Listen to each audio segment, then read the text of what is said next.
Friday night is here.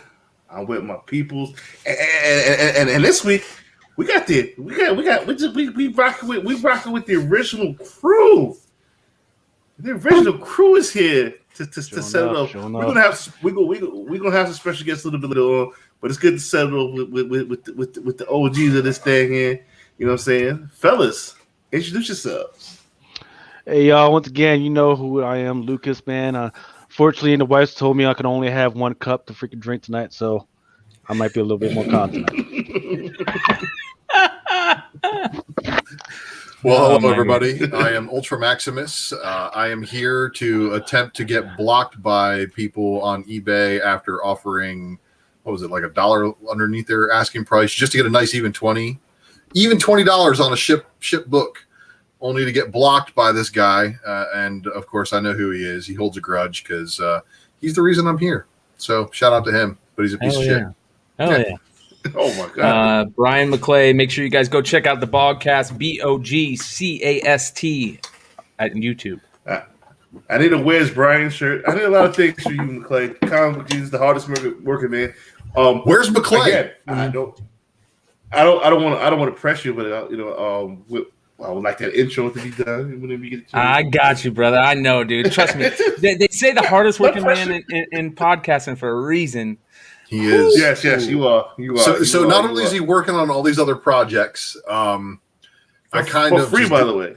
Well, you know, I dropped a bombshell on him earlier in the week, and McClay's pulling through like mad clutch on that. He edits a bunch of fucking videos. He does the Bogcast. He participates in Flipside. He does the Hot 10. So I don't want to hear any shit from anybody telling me that this man is not the fucking hardest working man at podcast, because I know what he's up to behind the scenes. And fucking he's a good comic book friend.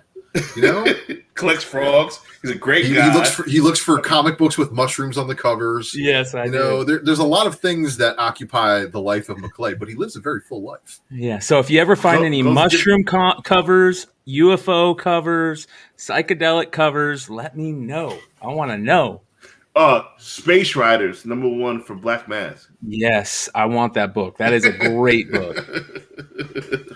I think the whole series was fucking great. But a lot of news to get into. One of the guests I do want to speak about, we're getting Wonder World Comics, aka Dennis Barger, to come on to talk about this penguin thing. We're going to talk about it in a few, but he's going to talk about it. If you want to. Yeah. How about we talk about fucking Sebastian and Stranger Comics? Did you guys watch that freaking auction? Bro. You fucking drunken sharks. God damn. This one dude was up there trying to freaking man. $15,000 for a doggone comic. Not only them. Not only them. I buy stupid books. It wasn't me. I don't buy any of the sensible things like I should be. A return. We got returning guests. I haven't seen my peoples in a long time. Ooh, been a while. Cities. And he's not done pre-gaming yet. Hey, pre-gaming? What are you talking about? They've been pre-gaming since 6 o'clock. Right? I started my pre-game before pre-game. What's good, y'all? Where y'all been? Busy, man. Busy grinding. Come on, what's that? Y'all left me on a hot take. Y'all left me cold, man. We had a good thing going over there, man. I'm kind of mad. I ain't gonna lie, I'm kind of mad, man. It's your reunion now. No. If we get Ben Stein on here, shit, man. I mean, somebody drop him the link, right? Just get the after party cast right now. We missed you what too, y'all been up to, man? Just pumping out books, man. Being busy, putting on live shows, hanging out. Dude, we put out Food Chain. Yeah. Oh yeah, Comic Book Food Chain's been keeping us busy, and I don't know. It's been wild. Comic Book Women, Comic Book Food Chain, all the goodies. And now Laura's got herself a new podcast too. Go ahead and drop it. Oh yeah. Okay. Your partner was supposed to be. I don't know where the fuck she's at. Lucy's gonna hop on soon. Yeah, we decided, we're gonna like kind of branch off a little bit and start. It's called Nearing Nerdvana, but if you search Nerdvana, you'll find us, and it's going to be, movies, TV. We might even do like food and restaurant reviews, but for sure, remember, Comic Book Women is still going to be there to feed that comic hunger. You know what I mean? We'll We still be need that. you guys for your superior interview skills. Oh, thank you. The channel does appreciate your content for sure. So, and of course, I know that you guys crush it on Facebook and Twitch and everywhere else. So, Aw. Anthony, we did some damage. You did a great thing. You're doing a great thing with Comic Woman. I always say Comic Woman is the best comic book podcast out there right now. Yeah, we appreciate that. Yeah, the girls put a lot of time into that. So, I'll be more than happy to take a little credit by clicking the buttons in the background. Oh my gosh. I'll take that pat on the back. no, Anthony, I wish I could pick your brain on some of your production skills, man. So let's just say that. You hit me up whenever you want, Ultra. I'm here. Yeah, like you and I both have time for that shit right now. For real. Text me, boo boo. Yeah, you know. Mel, what have you been up to? Yeah, right. Yo, just sit here, just having a good time, man. Just making things happen for a lot of people, man. I'm the what you call me, the you of comic book Spec. Love so, it. You still drinking red wine? What you got? You know what it is. I can't drink Henny. I'll wild the fuck out. Look at that right there. No, but you know what? The last time I drunk Henny was on the Spottic show, and I fell asleep early. I was like, I can't hang with these motherfuckers. These motherfuckers. Hey, I want to shout out. I definitely want to shout out Spine Ticks right now. Shout out to Azor's Tiger, Sith Lordly. They're doing really good stuff over there. I was able to catch a live show last Saturday, I think it was. And I didn't stay up long enough to catch Ultra because Ultra is always jumping on there too damn late. But yeah, well, it's usually about my time slot. So yeah, so shout out to Spine Ticks and all the other crews in this community. There are a lot of amazing shows that are popping up left and right, and much love to them. Keep it up. This community gets stronger with every show that gets better. So keep doing it. Yeah, and just remember, we're the TV. Look at us. We're the TV now. Yes. So we got a lot of your guys from Bird City checking this out. So much love. Thank you for bringing your crew on over to Drunken Chat. They're really, really, really good people. I miss you guys, man. Yo, we had a good thing, man. We're doing more. We'll get back into it. You know what it is, though? It throws us off when our kids get to the extracurricular. So, like Adam, he's in all club sports right now. Yeah. So that's 4 hours of practice, 2 nights a week, and that's the only 2 nights we don't do any streaming. So we had to cut back somewhere because it gets to be a bit much. And then, the kids, and they had to be gifted for some strange reason, which costs more money. What the hell? I'm used to normal kids. Like, smart kids is weird to have. We can hold a whole podcast on that. Where's Dad's calculator? Like, just give me the numbers. I'm like, you're 10, but he'll do it. No, we miss you too. I was telling Anthony, I think about you way too much, more than I should, Mel. She'll be watching TV and I'll go to give her a drink and she's like, I wonder what Mel's doing. What Mel's doing right now. He's like, why are you thinking about Mel? It's 11:35 on a Tuesday. I'm like, I don't know. And my answer always is somewhere being a badass. Just thinking about Mel. Thank you. I appreciate that. Man, you also see the stuff that Mel be sitting in those private chats. He's out there welding fucking shit in fucking New York City. I know, bro. Shucks a hat and all. He's like, yeah, here I am on top of this. Ripping out old copper. Yo. They paid me for that copper. I got $300 for that copper. I was like, yo, love. I bet you did because that was a shit ton of copper. Yeah, but yo, so every complaint I have about my job is just me talking. I really got no complaints about the company I work for, which I will not reveal it. You know what's funny too? When you send pictures of when you send pictures of your material you're working with, I can always feel the excitement in that picture, even though it's just a picture of materials. Like I get to play with this today. Yes. And I was like, he's super happy about this bucket of copper for some reason. Yo, I had to chip some concrete. Fucking my elbows felt like jello for 2 days, but it was fun. I'm learning new shit. I'm learning about the refrigeration cycle. I'm learning about fucking hardware tools. Like I love it. I just don't and that's why you're my people. That's why I get along with you, is because you appreciate the grind. You get home, you're like, I'm tired, but man, that was nice. I like it. Yeah, I love it. Like you come home with dirty hands, like I did something. Feel like you did something today. I felt I was stuck behind a computer for 25 years before I got into this industry, and Now I could do shit at home now. I put up doorbells and shit at the crib. My wife loves me more. You know what I mean? It's great. Hey, you know what though? I went to the store the other day and I put on pants instead of sweatpants, and I felt like I got shit done. Like pants with pockets and everything, and the zipper in the front. If I could sell comics for a living, I'd be even happier. There you go. It's a fun little gig. Lucas, when are you going to come on Comic Book Women? I would love to have you on as a guest. Love it. Well, whenever y'all allow my drunk ass to freaking come on. Anytime. The girls and we've been thinking about who we want to line up over there. And I think it'd be so much fun to have you. You know what Lucas would be a good segment for? What? The art of reading previews. What do you mean? Well, from what I hear, this dude's pretty spot on when he goes through previews for orders. Okay. And everybody's like, because he reads them. So he's got to pick up on little things in the synopsises, or, they drop hints in there, but they're real subtle. And this dude's the master of skimming through that and picking out what's going to be good. I'd be intimidated to have you on, Lucas. I'd be nervous to have you on because you're just. Ugh. No, I think the biggest problem that we'll have is between me and Mama. Freaking, I love Mama to death, man, but once you get her going on that Latina shit, man, it's a whole different freaking world between me and her. If I could just just going off on some other shit, man. Freaking, once we get on that other shit, you're gonna have to stop us.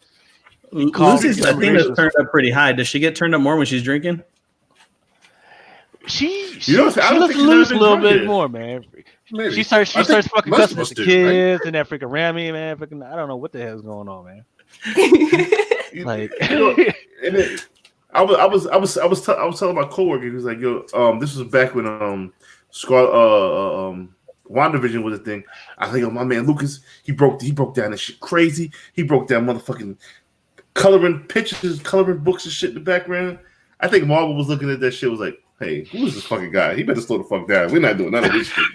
Shit, who left those props there? It'd be like the Men in Black, but two really out of shape guys in suits knock on your door. Nerd in Black. Excuse me, sir. We would like to offer you a job and pay you royalties. Shit, Star-Lord and Man thing. What the fuck is this motherfucker talking about? God damn. Yeah. I mean, it was crazy the stuff that we went through. Some of that stuff is playing into King of the Black. The other thing that we did talk about was Guardians of the Galaxy came out this week, right? The only Man-Thing cover I'm gonna get. Let's just say that. So it was confirmed, and once again, I told Mel about this weeks ago. It has been confirmed that Peter Quill now does have a son, right? His first appearance is in Guardians of the Galaxy number 11, which has a 1/50. That's the one with Silver Surfer with the purple background in there. Mm-hmm. And it's kind of hitting, right? He's not freaking doing anything, but he's kind of in that little cameo. Yeah, that little cameo and everything. Exactly, right. But he is there. So but you know what? The mama. Which one is she again? She's one of the Greek gods. The Oscavarian. Yeah, she's one of the blue people. I a little trio thing going on. Oh shit! Peter Quill fucking blue bitches. Oh, so as everything that walks.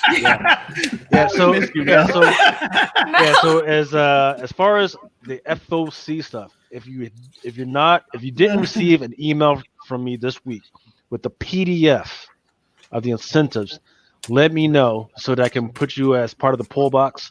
And then every week, like around Thursday or Friday, once I get done with the stuff, I will send out whatever photos is ready and whatever incentives I think that's coming out and all that other stuff. I want to add more stuff, but we'll see how much time I have. So, Lucas, let me get this right. You're specking on the book. You got good intel. And now you're setting up pool boxes for people to get the book so they don't miss out on them? Yes, sir. Oh, we've been doing that. We're doing that. Mm-hmm. I know, but that's the funny part is that a lot of dudes will just order them, hold them, and then flip them. Yeah. You're letting people just get them in on pool boxes. Mm-hmm. And you're giving them the intel. And then Mel sends them for grading, and look what he holding. Hey, this Anthony actually. I pressed the shit out of those. Yeah. Nice. Yes. So shout out to Anthony. Oh, that's Yes, a I pretty want book. to I let you remember know. that one. That's the one in From 25 Bird- one of them. This is So- you're right from Bird City. Is there an Inyuk Lee Venom cover that matches similar to that? Because we've got there's Mama Comic. Well, that's the Venom variant. Well, that's the Gwen. It's the Gwenum. I know that there's Gwenum. the Carnage on the second print. That's issue number Carnage. 2, and then issue number 2 they did a variant too. Yeah, but the Carnage number 1 that just came out this week, the Inyuk Lee looks amazing compared to the other colors. I know that there's a Gleason, but still, I think the Inyuk Lee was probably hands Inyuk Lee down. is killing his Aliens cover. That's why they made him the premier variant, 2 per store variant, and a 1 in 500. So it's like I got those. Those are so awesome. Mama Comics got the lashes. What the fuck is going on in your crib, homie? Wait. Oh, you can hear it? Yeah, we can hear life. it's Yeah, We know. It's Romy Yeah. they're getting ready for bed. He's playing with his dad. I was gonna say it don't sound like they're getting ready for bed. got the getting his fucking ass kicked over there. I didn't know you can hear it. I don't hear that. About to call child services. See, if you're gonna call child services, you call them here because our kids are quiet. Because I threatened both of them already. That's true. Oh, shit. I said, if I hear you, wow. Good parenting. So You're gonna kiss the hand. before we get into any news, anything, 17 minutes into the show, Mama Comics, Laura have a new show coming up. And my man Romy's in the building. I told him to go to bed. Thing. Romy Rome. Promoting for us. That kid never sleeps. I know. I You don't know. have to with that hair. So get into it. Get into it. So what's the show about? Oh my goodness. Well, we're so excited to announce Nearing Nirvana. It's a show that with my girl here, Laura and Jen, we're starting and we're going to talk about a little bit of everything. You know, you never know what we're going to talk about. It has to do with all the fandom stuff that we're going to be nerding out, like Laura says, about movies, shows, Nice. anything that, you know, us nerdy people we like, you know. So you It's a guys, safe place, right, Lucy? For any Yeah. nerd. yes, Any nerd yes, is welcome. yes. And if they're not nerds, it's okay. They're welcome, you know. So weird that now people want to be nerds. right, Right? yeah. Yeah, right. Nerds Yeah. are cool.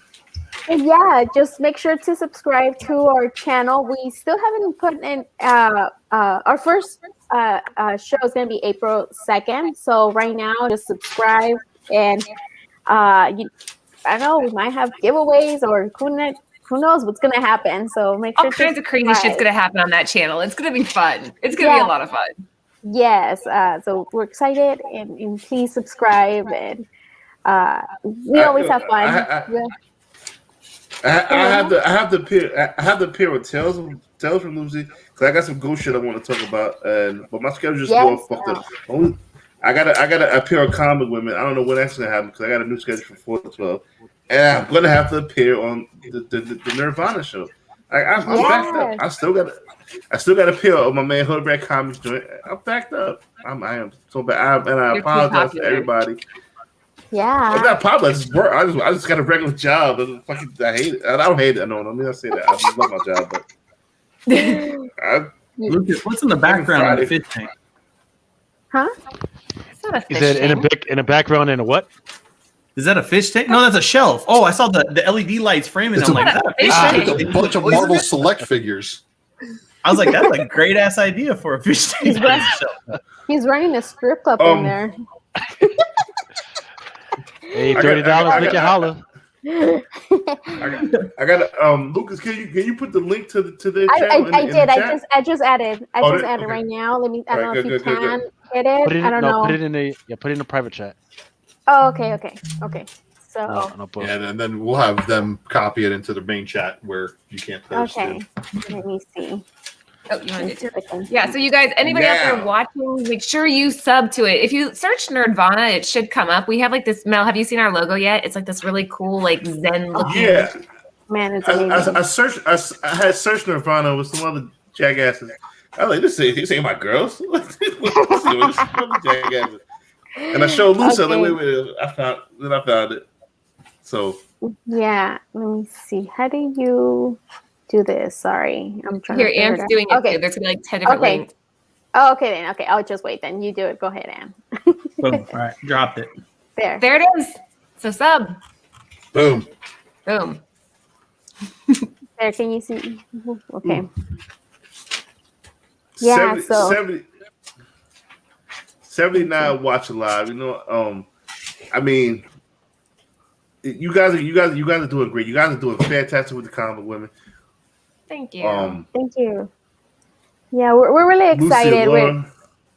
We're excited, and like you said, you never know what's gonna happen. So you guys, please subscribe, and if you guys are not following us on our Instagram, nerding. I didn't even know what I'm saying. Nirvana. So make sure to follow us on Facebook, Instagram, and subscribe to our YouTube channel. Yo, shout out to my man Mike Jeter. Yo, I ain't speak to my man in a minute. Yo, Jeter, what up, baby? Yo, you got my math, man. Hit me up, man. Yo, that is a good dude right there. Shout out to my man Mike Jeter, yo. And definitely check out Nirvana and the combo with him. Yo, Mike Jeter, yo, hit me up, son. Hit me up. Wait a second. I think I gotta steal that. What? You got my math means you have my phone number. You got my math? Yeah, my math. You got my math? That's the first time I heard that. Okay. Mel is full of all West that Coast. current New York lingo. Dang, I never heard of that. It's good. New York has feeling their own slang language. It's really unique. Yeah, you gotta come back there while I get some pizza. You got my math. Holla at me. Okay, see, I'm still in that. All right, sorry. That's crazy. You never heard that one? I remember when Laura was on the Hot 10. She never heard about Illmatic. The Miles come up, man, and say Illmatic. Did you listen to Illmatic yet? She listens to it when I play it. There you go. Okay. At least it's been like my jaw had dropped because like those like not knowing what Illmatic is like one of the most important hip hop albums of all time. You know, it's just, No clue. When I go into the bathroom or something, she's in there listening to classical music. Like she's like, "This I is do bop." like classical music. I like And I'm it. like, well, good thing that Illmatic is now classical music. There you go. Yes, because it is now. It just got It's aged out. Yep. The Library of Congress.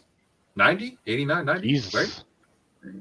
Yeah, Really? Illmatic was like 93, 94.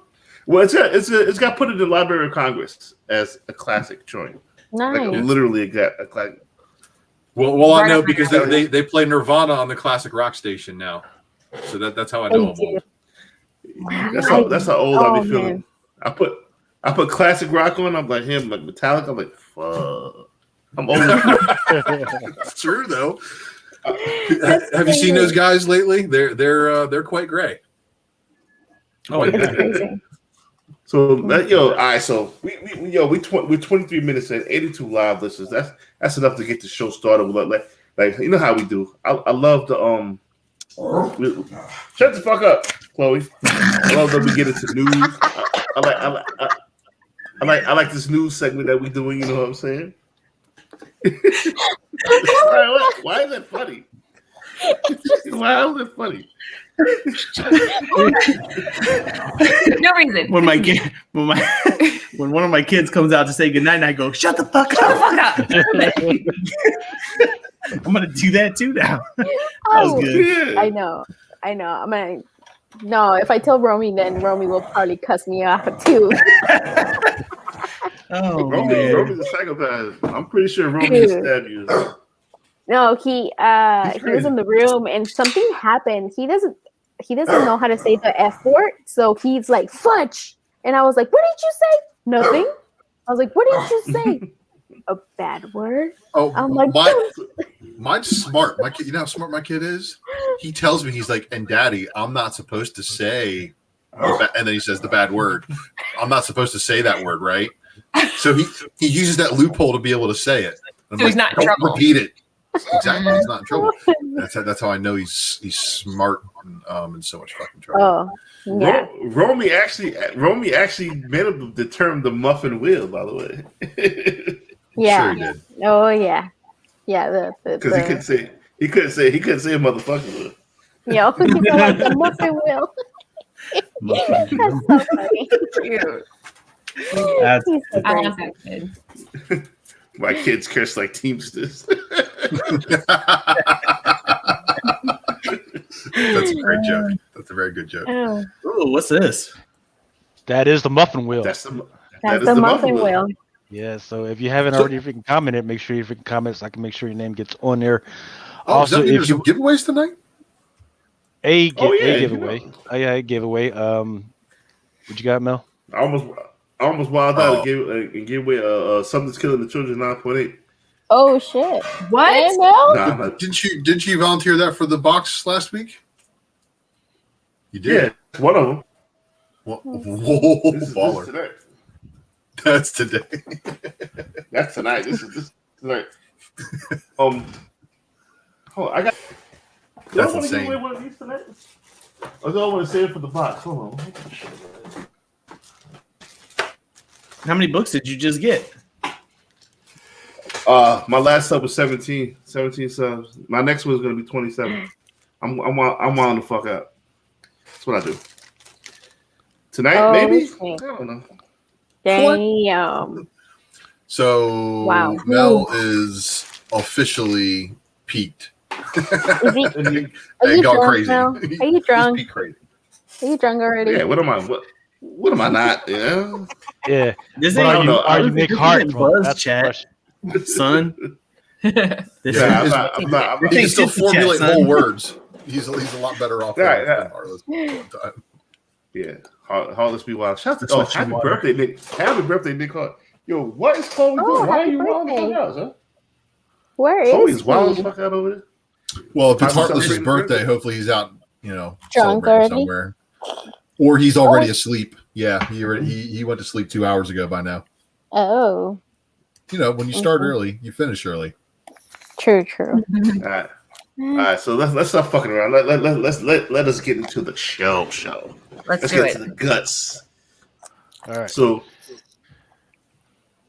All right. So if any of you guys have been paying attention to my freaking Instagram, I've been trying to tell y'all about this. It's pretty interesting because I do know a lot of people like this. It's Funko Pops, right? Hey, Funko Pops is not me. I'm not really into Funko Pops, but I know some of y'all do like Funko Pops. So there is a zombie Hulk Funko Pop coming out, right? And just like they do with some of the other ones, there's a book that's coming out with it. So if there's 6 for retailers that get at least 6 of these freaking things, there's a comic book that's coming out with that. Let's see if I can blow it up a little bit. Make sure y'all can see it. Right.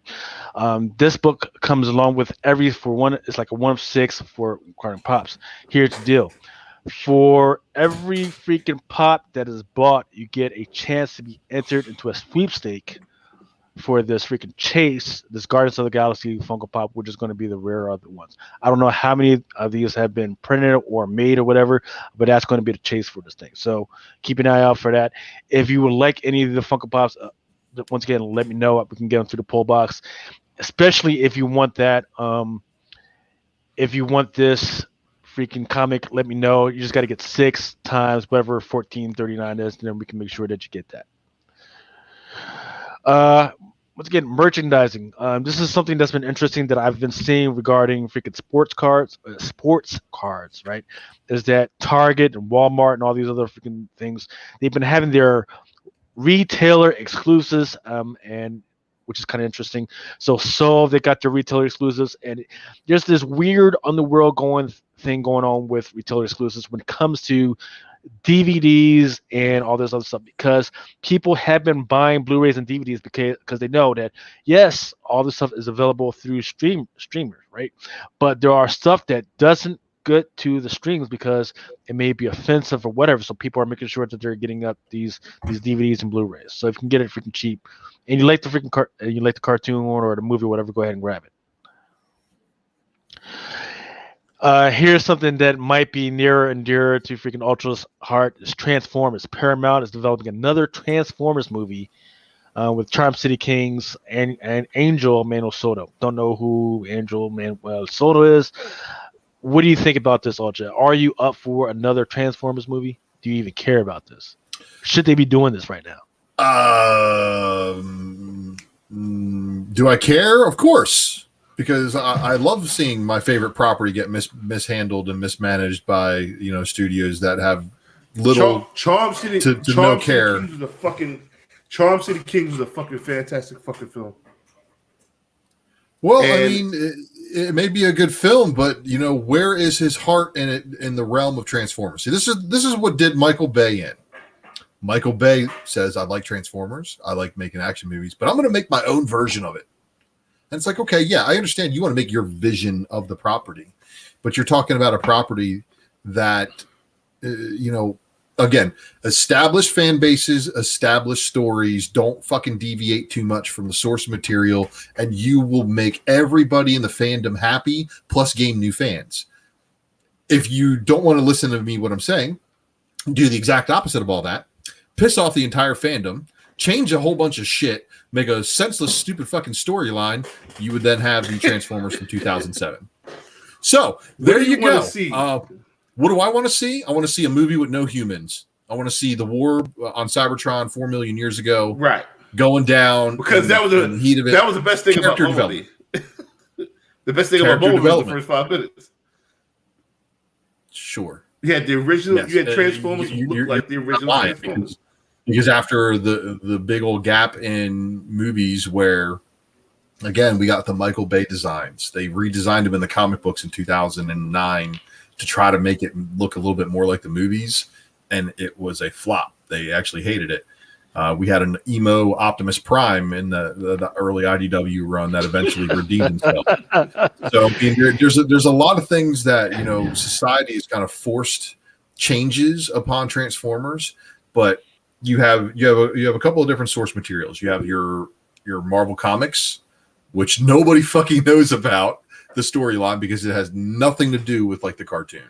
And then you have the cartoon and the cartoon movie and the Americanized version of the cartoon. And then you have the Japanese version of the cartoon that had a completely different season 4, and the story went on all the way to Transformers Zone. So as a fan, I would want to see a little bit of all of it, but just the good stuff. And if the IDW executives are paying attention, then they should be looking at the or if the movie executives are paying attention, they should be looking at the 2005 to 2018 IDW Transformers series. And if they're not looking at that run, they're looking at the wrong fucking parts. So no Megan Fox, Ultra, leave her out of it. No thanks. I mean, she could be in there. Cool if she wants to be a stop motion capture for playing RC or something, But leave her and her weird thumbs out of it. Oh, Weird no. thumb. She has weird thumbs. Have you guys ever seen Megan Fox's thumbs? It's She's so got 2 gross. thumbs. So yeah, It sounds like weird. something Michael Bay freaking made up to hide the fact that he likes Nope. young girls. Nope. The toe thumb is a Wait, you legit guys don't story. watch Shia LaBeouf's like kid growing up in this one? I actually like him. Well, what happened to Spike Witwicky? Who the hell is Sam Witwicky? Who the fuck is that? Where's Sparkplug? His dad's name is supposed to be Sparkplug. His son's name is supposed to be Spike. He's supposed to get a hot blonde girlfriend named Carly, and all that shit's supposed to go down. Oh yeah, see, That's not. So Is that real? that's real. So Megan Fox apparently had her big toes amputated and glued onto her thumbs. Shut up. No. Okay, but she's still gorgeous, right? She's Yes, still I mean, Yeah. look, attractive people still have flaws. Like She everybody gets thinking 2 that there's a thumbs perfect up. person on the planet. I'm sorry, Ultra, but I'm perfect. What are you talking about? Sure, my wife's perfect too. Let me see your thumbs. They're fine. Look at it. They They're got not nails. crazy. They're not crazy. So even if they were toe thumbish, they got nails on them, so they don't look weird. Hey Mel, that reminds me of I have that. pretty feet, okay? I have pretty feet too. I can make Yeah. good money Well, out of that. Yeah, that reminds me. Hey Mel, you remember that Eddie Murphy movie where he freaking found the perfect mate? I mean, just smoking hot. Boomerang. And he freaking he seals the deal, Haven't- and he wakes up in the middle of the night and he pulls back the covers, She got I hammer see time. that she's got crow's feet, dog. Well, just remember, they did eventually put Carly in the movies, but then I think that went away too. So, because Sam Witwicky or Shia LaBeouf got arrested. Yeah, I will Yo, say another fine motherfucker who got fucked in the toe thumb hands is Sanaya Lathan. Google Sanaya Lathan's hands. You I don't even know how to spell that. Oh my god, I'm scared to Oh see my that. god, No. Lucas, you should know who Sanaya Lathan is. I'm too drunk to even try to freaking spell that. Well, so I'm not even going there right now. Man, y'all motherfuckers. Dwayne Scott knows who Sanaya Lathan is. So what I will say is I freaking love the designs of the Transformers that Michael Bay did, but when it comes to all the motion and all that stuff, it just gave me a freaking headache. Right, freaking all the fight and everything, and then all I'm saying is metal going to metal explosions, bunch of dudes, soldiers just screaming in the background, it just freaking lost me. So after the first two, man, I was freaking done. My buddy has toe tongue, shit's real. And basically, it's like the tip of their thumb was not like really born, or it didn't grow very long, so it just looks like the tip of the thumb from a toe. Congratulations, I would rather have a girl with toe thumbs than a girl who has to get her fucking cheeks fucking taken off so I can put her cheeks up here. You know what I mean? I know girls like that. They get the buck cheeks fucking take it off so they can make this more fleshy. So their face. They transfer some of this or some of that. Yeah, because it's more natural than fucking Botox, right? That's a real transformer. Yeah. Right? So now if her face smells like booty, you know why? Oh, No? Lucy. Cochina! Jesus Christ. Dirty girl. Oh my gosh. Hey, Lucy, what do you think that chick's favorite song is? Huh? What do you think that girl's favorite song is that put the booty in her cheeks? I like Oh my gosh. Lucy, what are you drinking? wine. It's a spritzer. It's drunken thumb shaming, son. Oh my god, it's called barefoot. Oh my gosh. Barefoot. Barefoot in the can? This Say is less. why I gotta find that tomorrow. I tell you what, man, freaking barefoot, that barefoot pink champagne. Mhm. Don't What? fuck around with that. That shit's too good. Too damn good. Yo, shots. Yeah. Shots. And trust me, I tried all the best, like that fucking Mm. Dom Perignon and all that shit. I tell you what, that barefoot pink champagne will fuck you up and taste too damn good, man. Mm. For $9.99. Like $8. Yeah, for $8 you're done. Get the Oh. Costco handle for $12.99. Oh. Y'all talking about y'all about to get canceled? Talk about women's feet in the hand. Hey, no, hey, nah. We're not saying anything. We're saying that she is perfect as God intended for her to be. It's just that we will miss that in the next iteration of the next Transformers movie. So speaking of more movie news, go ahead. Go ahead, Mel. No, I said first of all, the thumbs is not like a real part of the body. It's just thumbs. They're just the most important part of the hand, but whatever, man. You got Not even fingers, you just got thumbs. if you got toe feet, you have the best toe feet hands you can have. You know what I mean? Be the best toe feet. Laura can pinch with her feet hard. Really? A lot of people can do that. She breaks skin. You know? Hey, bro, you might want to leave that alone because she gave you that look like, hey, that's supposed to stay between us. Yeah, that's- No, there was one She time gave you that look. I ain't no. Hey, moving on. Hold on. Moving on. Moving on. I'm trying to save you. Hey, I got Moving on. No, I She gave you that look. She was eating. She gave me and that then, look. like, do you want water? Nope. And she's like, nope. And then I heard, Okay. and I'm like, how Are are you you? kidding? Nope, I had to mute that dude. I'm trying to save that marriage. They're too cute together for me to let them fuck that up. They're too cute together for me to let them fuck that up.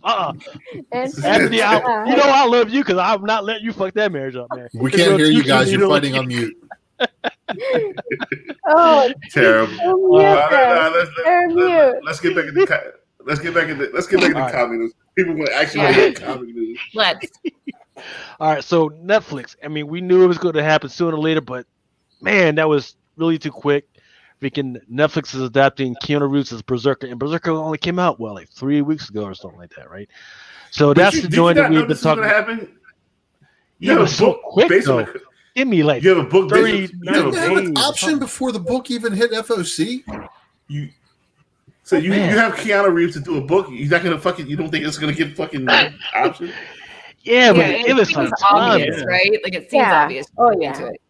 It's Keanu Reeves. Of Give us Why do you some think so many? time. Why do you think so many stores ordered this book crazy? And we're gonna have But Rose that- Reach you on very soon. Well, how much is that that $2,000 joint freaking going for? Is that $2,000? because I know people were trying to sell that joint for like 4,000. What? I know they went 2,500, maybe got close to 3, somewhere in that range when they first kicked it off. Yeah. Wow. But those books are fully returnable, but nobody returned those books. Yeah. You might be surprised because once they saw that second print hitting shelves, there was a couple of stores that said, "Yep, I'm going to dump a bunch of this stock and I'm going to pick up a bunch of those second prints." Oh, you got outbid. Oh, geez, look at that. Jeez. Lucas, you trying to bid on this shit? Holy. Oh, not on that, moly. not on this shit. If I wanted, I would have freaking Don't bought mind that. what Lucas is bidding on. Wow. Big ass Oh, there we signature. go. Perfect. Nice. Oh, look at that on the good- left. Amazing Spider-Man for $12,000. Yeah. Oh my god. Yeah. Hold on, Yeah. hold on. So what I will say is that doesn't come up often, right? That Amazing Spider-Man 667. That doesn't come up often, and when it does come up, usually it's like around 10,000. But they are taking bids for that at 12,000. So if you got the big cash, man. Speaking of Berserk, we had the perfect person to talk about the Berserker returnable books. My man Dennis Barger from Wonder World Comics is in the building. The cipher is now complete. So Dennis, did you return it? Did you return any of your Berserkers? Not a one. I think That's what I'm trying to tell him. I mean, That's what I'm trying to tell him. here's the thing. And hi everybody. I know you. I know you. I've never met you, but hi. Hi, Dennis. Hi. Look, I make my money by selling comic books, sure, but I make my real money by saving comic books until the price hits what I want for them. Yes, sir. Okay, so He's a legend. A legend. You're talking to a guy who put 100 copies of Saga #1 and said, "I don't care that these are going for $20 a piece. I'm just going to set these over here and forget about them." You know, so anybody who is short selling or returning Berserk #1, and somebody I was on one of the chats today on Facebook, and somebody goes, "Oh yeah, well, how did Old Guard do for you?" I'm like, well, our Old Guard's still going for $100 in 9.8 for a $2 cost image book that was a $4 cover price, but Old Guard didn't have Keanu fucking Reeves in it. Boom. Yeah. Boom. Boom. I mean, here, let me give you a really perfect example of this. We're at the Diamond Retailer Summit in Chicago, like 3 or 4 years ago. I can't remember exactly when it was, but they announced a John Wick comic, and I'm like, oh, hold on a second here. And I actually was trying to do a variant with them, but Barucci and I'm not going to get into that, but. We ordered a couple hundred copies of that, right? Now, had Dynamite had their shit together and got that book out on time, we sold over 100 copies of issue 1 in a month. I still had 200 or 300 copies. I think I had 100 of the photo variant. If they had their shit together, then they would be the people with the Keanu Reeves comic book. But they didn't. And all sales dropped on issue 2, dead on issue 3. So they cost me money by, having my deep spec, for I want to have 300 copies or I can't remember if I go to 300 or 400. But this is one where I have the copies. I have the copies beforehand. And he may not be John Wick, but I don't know how good Berserker is going to be on a Netflix series. I mean, you take every Netflix series that's been successful so far, and then you add Keanu Reeves and whatever hell else you want to throw at it, it could be Walking Dead #1. I don't know. Does print run bother you at all when it comes to this kind of spec, or just fucking print run is Keanu Reeves? Somebody, well, you know what? Somebody said one thing to me. I think it was Rich Johnson from Bleeding Cool. He was like, New Mutants 98 had 600,000 copies made of it. Right.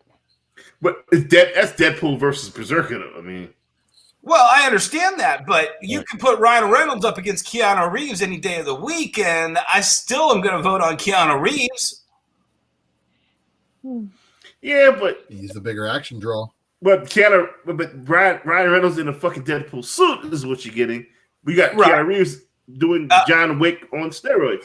How much of your Green Lantern books go up with Ryan Reynolds in a superhero suit? Good point. Damn, Dennis came on the show. How you gonna come on the show and choose violence? God damn it! Dropping bombs. Yo, so Dennis, I don't know if you know Lucy and Laura from and Bird City Comics. These are great people. I watched Lucy on the women's thing. I watched with Laura. I watched that last week, and yeah, you guys are great. Thank you.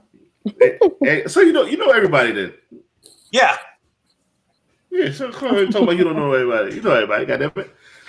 Dennis, for those who don't know, Dennis is one of the smartest minds in the business. A very outspoken retailer. The first time I seen Dennis Barnes, he was throwing a box of diamond shit on the stage at a fucking breakfast. I was like, this motherfucker's crazy. I want what he's drinking. And I went over his table and he said, we don't have no more alcohol. I said, motherfucker. Well, good to meet you officially in person, Dennis. It's good to put a face to a name. So he's a legend. Yeah, exactly. He's a legend. Well, should we get into what we were going to pull him on here for? Yes. So, Dennis, you just talked about Rich Johnson. I was actually just talking to him in the Repop, and we made sure we got into a room together for like 2 or 3 times just to freaking talk about what the hell is going on with this and what he foresees going on with that. Marvel has decided to go with Penguin's Random House, right? Penguin's Random House is one of the big mega publishers for books. Right? They've already been getting some slack because a lot of the writers, they don't freaking like them. They don't like what they've been doing. But you know what? Marvel decided to go with them. There's all types of undercurrent things that's been going on with it when it comes to shipping and everything. So I want to give you the floor so you can talk about what you think is going on, and then I'll talk about how it affects me. And you know what? And Lucas, this is such a multifaceted discussion here. So let's just look at the key discussion here, which is Marvel Comics is going to make their primary distributor of comic books, floppy comic books, Penguin Random House. Diamond can still carry those books. They will have to order them from Penguin now. So Diamond is going to be, like bottom bitch on this bunch. So all of a sudden,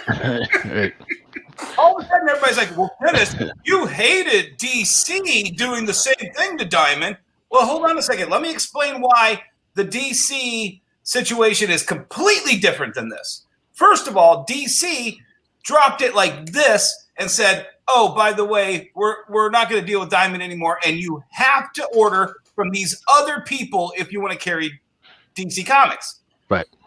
Same day they announced this, all the people dug deep and said, that's UCS. Yep, that's UCS is discount comic book service. And I'm like, whoa. First of all, these two people compete with me. Yep. They compete with Bird City. They put ads on the internet. Click here if you want to save 45% on your Batman comic books. Okay. Well, those ads are targeted at our customers, all the retailers' customers. Yep. Okay. Mm-hmm. So there's a big difference. Now, here's what I said. This was my key thinking on this. let's just say I'm here in Detroit area. If I'm in Detroit area and all the 20 retailers in the Detroit area are ordering 20,000 copies of Batman every month, well, you'd be a fucking idiot if you didn't then start making target advertising in the Detroit area for people who like comic books to say 45% off on Batman.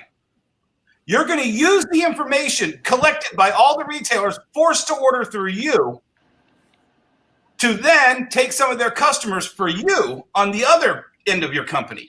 Yep. So I said, you're making me give my money to my competitor, and then you're also making me give my micro data to them that they can then use the profit from me and the information from me to then make my money less and less and less. Yep. Okay, so that was the key. That was so let's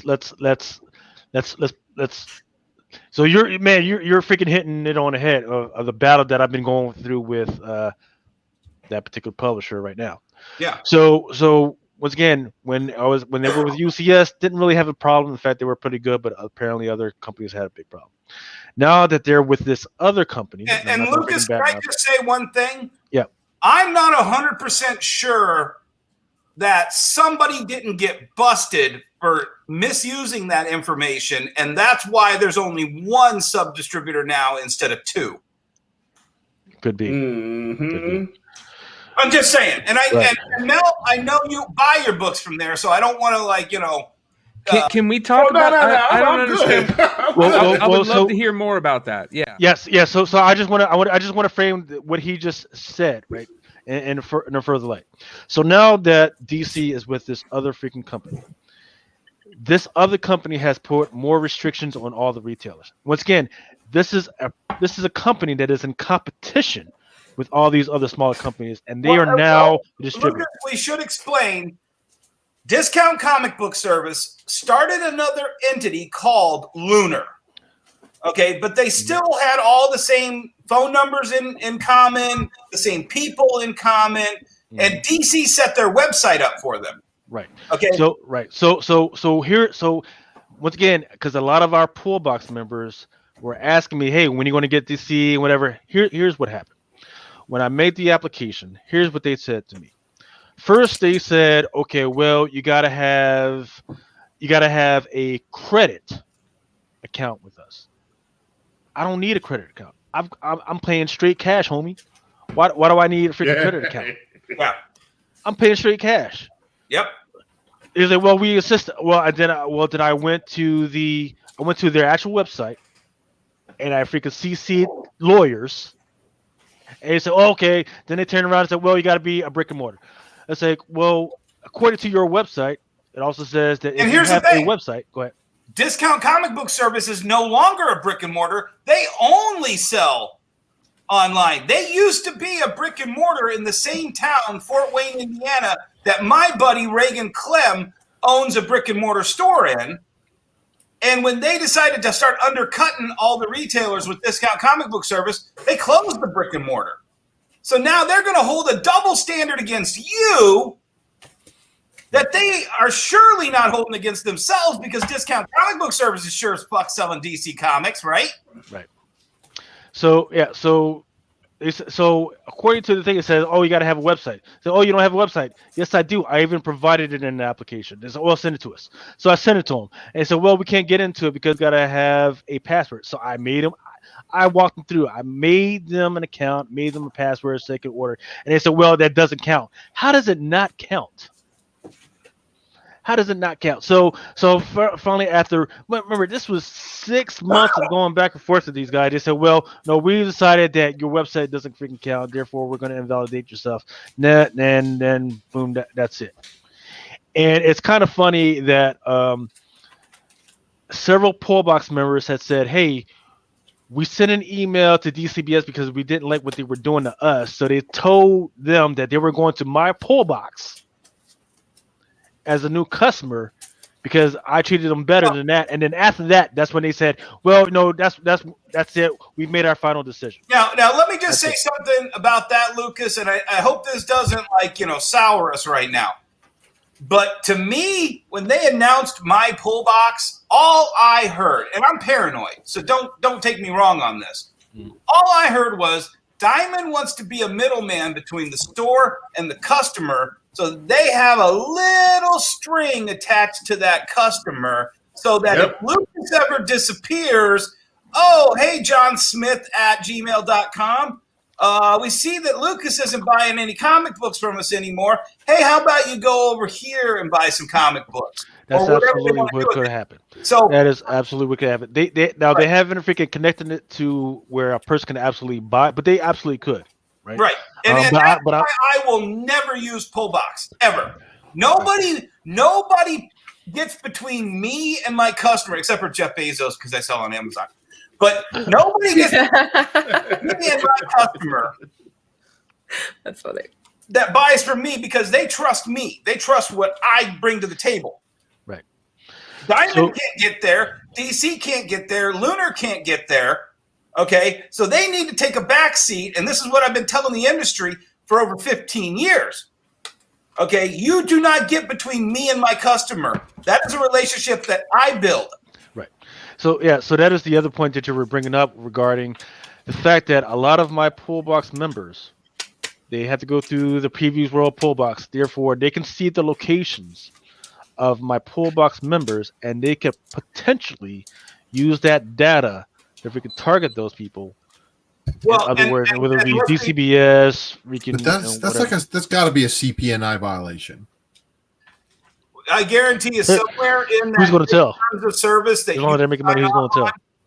Like when I opened an account 16 years ago, I signed up for terms of service that included so many damn things at Diamond that my lawyer still looks through them today and goes, Jesus Christ, why did you sign this? I go, that's the only way they let me sell comic books. So let me ask you for those that's what does that do for the common comic book buyer? Would it be better just to order through Drunken Pullbox, or would it be better to order through just randomly just go to the comic shop, pick books up? How does that affect them? I honestly think that 80% of the entire comic buying community is serviced by a brick and mortar comic retailer that they could go to if they hadn't already screwed them over and stuck them with some books at some point in the past. They should go to a brick and mortar comic book store, build that relationship with the owner there, get the discounts wherever they actually are. I always recommend all my brothers and sisters that own comic book stores, every person should make a relationship with their local comic book store and just foster that. Now, I'm not trying to shit on you, Lucas. No, because once again, I always tell everybody, make sure you go to your local comic book stores first. Yeah, we always tell everybody that. Keep fostering. And then when the LCS don't treat you like they used to, Lucas will kick in like that turbo booster. Yeah, you come home. It's like Lucas. The Drunken Pullbox is like the bad side piece female that you got. You know what I mean? Like you always gonna come back to it. Like, yo, we good. And I really see what and this is no offense as well, because I know a lot of people have talked down about this. You guys are the classic example of the club account, and we used to talk about it at the Retailer Summit. You know, 5 guys that were always buying their comic book store at Joe's Comics, and Joe's Comics went belly up in 1995. So they got together their polls, and they get 1 previews, and they order 5 copies of every book they want, or 1 copy for, this guy over here, and 1 copy for that guy over there. And they just put together an order. Now, maybe they only get 35% off, or maybe they only get 40% off, and they got to pay a little bit more for shipping. But the club account model is as old as comics. I mean, the first retailers were just club accounts. They didn't know they could open up a comic book store to actually have dorks like us all coming in there every week. They just wanted to make sure they could get their comics, and if the spinny rack at the drugstore didn't have it, they knew they were getting it. So to me, the secondary is the backbone of the fan community, which is the club account, which is what I think should be the secondary idea. And I think there should be more club accounts, Lucas. And I don't disparage against that. The only thing that I provide that's different is this podcast right here, right? Yes. We try and provide all the information that we can. Between Brian Clay, the hardest working freaking man, freaking comics, freaking making sure that you feel good about your freaking purchases, to this guy getting everybody to freaking getting everybody. Here we go. I'm all fucking fucked up. And then and the girls below me freaking talking that stuff up, man.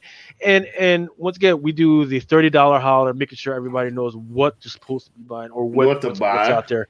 Yep. And then once again, the previews that we try and do 2 months before freaking FOC comes out, and then the week of. So when's FOC? Monday. Making sure that people understand, hey, this is coming up. Once again, I provide that PDF so everybody can go through that stuff. That's the only difference that's between me and those other stores. Because you guys get emails from those guys, but I'm trying to make sure that you guys are freaking keeping track of that information, Right? And that are freaking as good as a price as I can for the moment. So here's the question. You've gone through the information regarding freaking Random House, Penguin House, whatever the freak they're calling themselves right now. How is the pricing freaking? How do you think the pricing is going to do for you? Is it going to be cheaper? Is it going to be more expensive? Are you going to have to push off more costs to the customer? What's going to happen? Here's where I'll break it down for everybody going, oh, we're going to get 6% less or 5% less or 4% less and blah, blah, blah. I've been with Diamond now 16 years. Next week is my 16th anniversary of opening my first store. I have never in 16 years, thank you. In 16 years, I have asked and asked and asked about credit terms with Diamond. I asked him for 7-day net one time.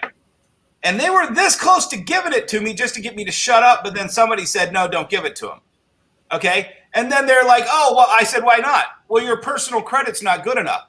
And I'm like, motherfuckers, I bought millions of dollars worth of comic books from you over 16 years, 15 years, 14, however many years it was at the point. Oh, I'm sorry, Mama, because the baby's running around and I'm dropping curse bombs like a sailor. Oh no, it's okay. I have the headphones. He can hear you. Don't worry. He cusses like a teamster. Yeah, he's heard it. Okay, so I've been with these guys all these years, and I'm a loudmouth. I'm an asshole. I get it. Okay, but at some point, my money better be good, right? And absolutely. Never given me terms. Random House doesn't know me. I've never bought from Random House. Random House has given me 30 days net. Really? Okay. Okay. So and on top of that, free shipping. How many times have you gotten earphones are in, right? How many times you got fucked in the ass on a shipping bill from Diamond and you don't know what the fuck it's for? You just know it's $60 and you got one box that week. Anthony's nodding in the background, Dennis, so he's agreeing here. No, exactly. So free shipping. I don't care if I pay $100 more without the discount. I never have to worry if you put one comic book in a box and ship it to me, a $2 comic book and a T-mailer that shows up damaged anyway, that I'm paying $6 shipping for you to send me a $2 comic book. I once ordered these big oversized. You remember the Kung Fu Bible Stories book? Yeah. Mm-hmm. I ordered 10 copies of that. I got pictures of it from Facebook years ago. I ordered 10 copies. They sent 10 fucking copies in 10 separate Diamond medium boxes. Jesus. And then billed me for each one of those boxes. What? So let me ask you, when that happens, Dennis, do you contact them and they repay you, or do they just say no, that's the way it is? You can request a credit, a shipping credit, but the way Diamond pushes things here and moves things there and puts it off till here, you don't know if you ever get that. You can't keep track of it. Right.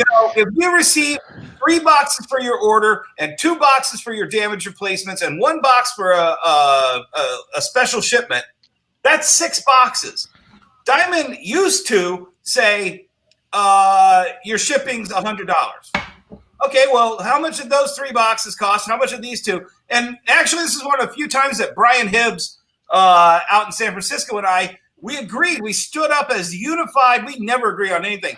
We stood up unified at the Vegas Summit, and we said, look, we want to see a line item.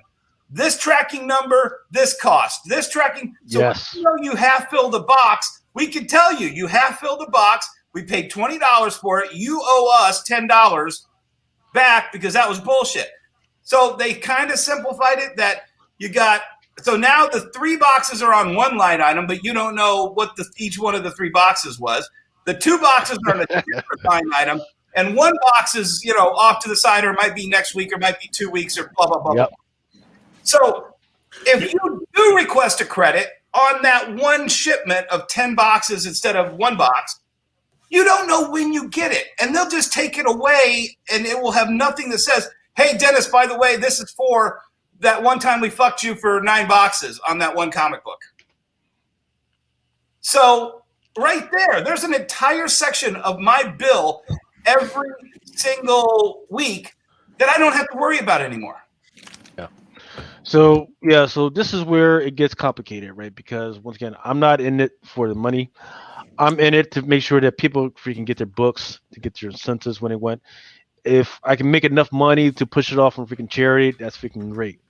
But when it comes to people that have to pay rent on the freaking buildings that they're in, and to pay lights and water and all the other stuff, that shit is freaking devastating. Like, I had to pay freaking $180 for the shipping that's coming in for the books this coming week. Mm-hmm. That shit is freaking ridiculous, man. And it's probably going to maybe be like 2 or 3 freaking boxes. I don't know everything that's freaking in there.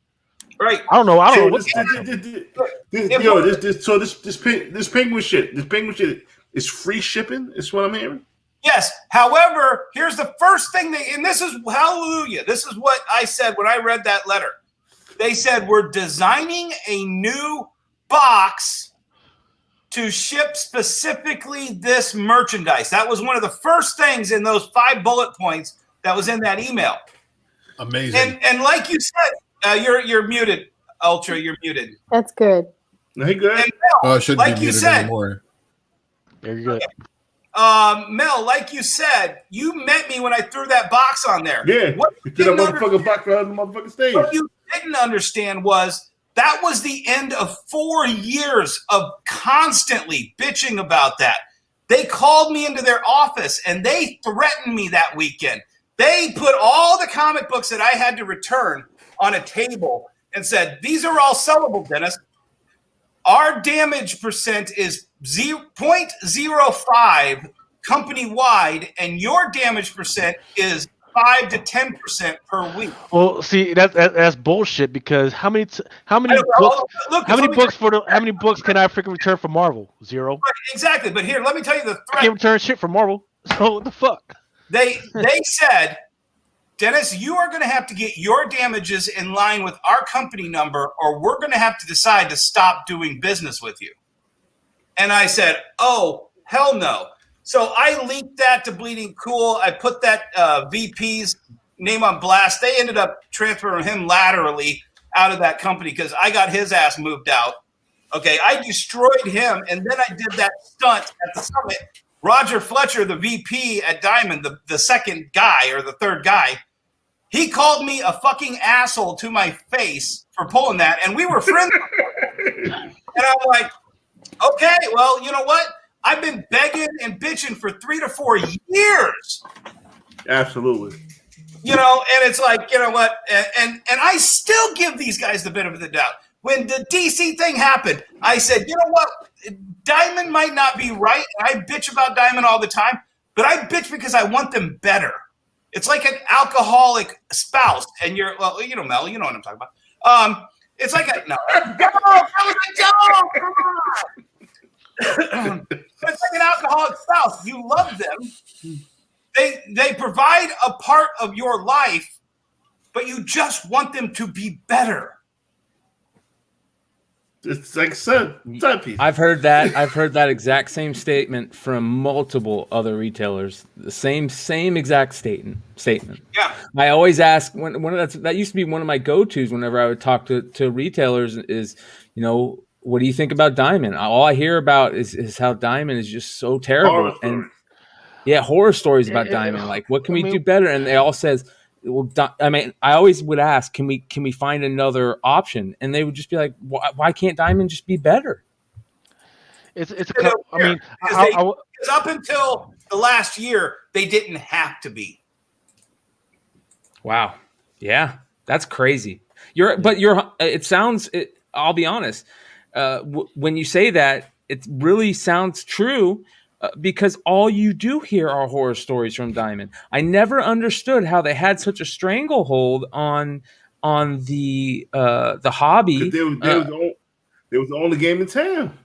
I know, but it just doesn't make sense. It never makes sense, especially in this country. Them being the only game in town, you would think that somebody would pop up and Yes, but here's And they did. They did, and look what happened. This is what we're going to Squashed them. So let me break what in. happened was, and I'm not going to make a big long version of this, but back in 94, 95, when the whole Heroes World thing happened and all that, what Diamond did was a smart thing. What Marvel did at that time was a smart thing, but a dumb implementation of it. It all culminated with all of these indie guys and DC basically saying, you know what, it is going to be easier. The way this market's going right now, it's going to be easier for us to put all of our eggs over here in the Diamond basket. Yes. And then they made them sign exclusive deals. And this one started in March, and this one started in June, and this one started in August, and this one started in December. So all of a sudden, you've got a 3-year deal that starts in March, so now all of a sudden, all these deals end and stagger at different points. So if let's just say the Drunken Distribution Company wants to get started, and we all say, let's get together, let's get Image and this company and this company. Well, we go to Image, and they're like, hey, we would love to totally sub-distribute with you guys, but we have an exclusive agreement that goes until March of 2022. And we're like, okay, cool. We'll jog in place until March of 2022. Then you go to Marvel and you're like, oh, okay, well, we could do that in September of 2022. Even if you wanted to throw all the money in the world at these companies and less discounts and all that, you were never, because of the way all these contracts were staggered out, and some of these contracts would end 2 years away from DC's, so they set it up the way they set it up so that nobody could kind of step in and find one perfect spot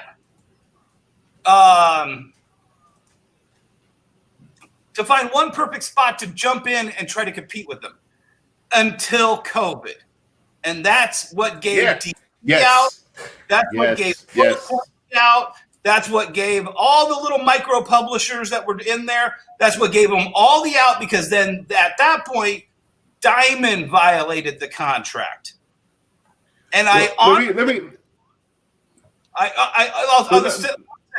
I honestly think Marvel probably made their decision a year ago.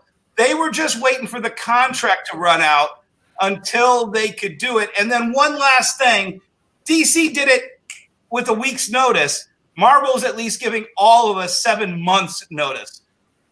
Hey, let me ask you, Lucas and Dennis. When it comes to ordering, okay, so you got your DC locked in, you got your Marvel locked in. I haven't bought a DC. So now Batman 92. Me either.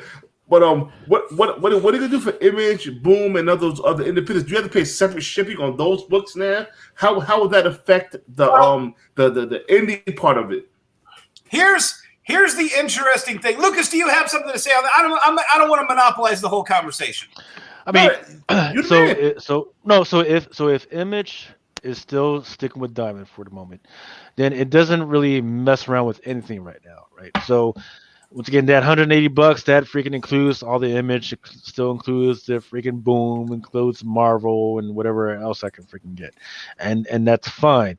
But the Pullbox members, they know what type of discount they're getting. But I want to know. So once again, understand how it works, right? And the reason why I'm giving you as deep as discounts as I can is because what I want to do is I want to encourage you guys to order as many quantities as you can, so that I can freaking qualify for some of those deeper discounts. Here's the question: now with all this stuff happening, right? Because once again, Marvel has a freaking tier of discounts. with that tier of discounts moving to with that freaking whole thing moving to Penguin, is Diamond still going to give me the stuff that I should have qualified for, or am I just freaking messed up right now? Well, honestly, here's my thought on it. If you take DC and Marvel out of Diamond Comics, Previews Magazine is still this fucking thick. That ain't gonna change 1 inch of Previews Magazine. Okay, Previews Magazine is everything but Marvel and DC. So if Marvel goes over to Penguin, it ain't going to change the thickness. However, if I ordered a year ago, my order was 100 books. 50% of them was going to be Marvel, 30% of them was going to be DC, 20% of them was going to be other. Right? I mean, average, on average. Every retailer. Bird City, that's pretty much your average, right? Yeah. Okay. So now cut to a year later. Now I'm ordering 70 books. Maybe I'm ordering 30 from Lunar over here, but I'm still ordering those same 100 books. Well, I'm ordering 70 books. My shipping is still a box, so that's only going to fluctuate a couple bucks. You know, I'm still paying to ship 70 books. Okay? So now all of a sudden, I'm paying the same amount of shipping, roughly, for that box for 70 books. Now take Marvel out of that. How much are you going to pay to ship 20 others every month? You're probably still going to be paying quite a lot of money. Same price. Almost the same price. I mean, it's not going to be as heavy, but it's still going to be that box. You know, so now you got free shipping from Penguin. So you're saving the shipping of what, but they're still paying through the nose to get your image and your IDWs and your booms, right? So how long is Bird City going to keep ordering as many indie books? But I guarantee you right now, Ross Ritchie ain't a dumb man. Ross Ritchie is calling Penguin. Exactly. I'd love to come over to Penguin too and tack on to some of that sweet Marvel coattail. Okay, and Image, they've got a rebel spirit, but all those Image boys are all in their 50s now, if not 60. And I guarantee you, they ain't gonna piss in the wind like they used to. They know as well as I do that they're gonna make less money being the 20 books a month from Diamond that they would if they pop over to Penguin. So I guarantee you, Eric Stevenson or Todd McFarlane or somebody is on the phone, you know, saying, "Hey, Penguin, you know, you already carry all the Walking Dead trades for us. Why don't you carry some floppy comic books too? You know, just for shits and giggles. Let's see what we can do." Now everybody's gonna be like, "Oh, we don't want to abandon Diamond," but they're all gonna abandon Diamond. I tell you what, I forget who it was this week. Was it Vault that's giving free copies? It's like 50 free copies or something. It was a Vault or was it somebody else? I forget which publisher it was. They're giving each retailer like 50 free copies. All you had to do was sign up for it. Oh yeah. They called me up this week. I want some free comics. Yeah, it's like 50 free comics. They say, "Hey, all you got to do is sign up for it."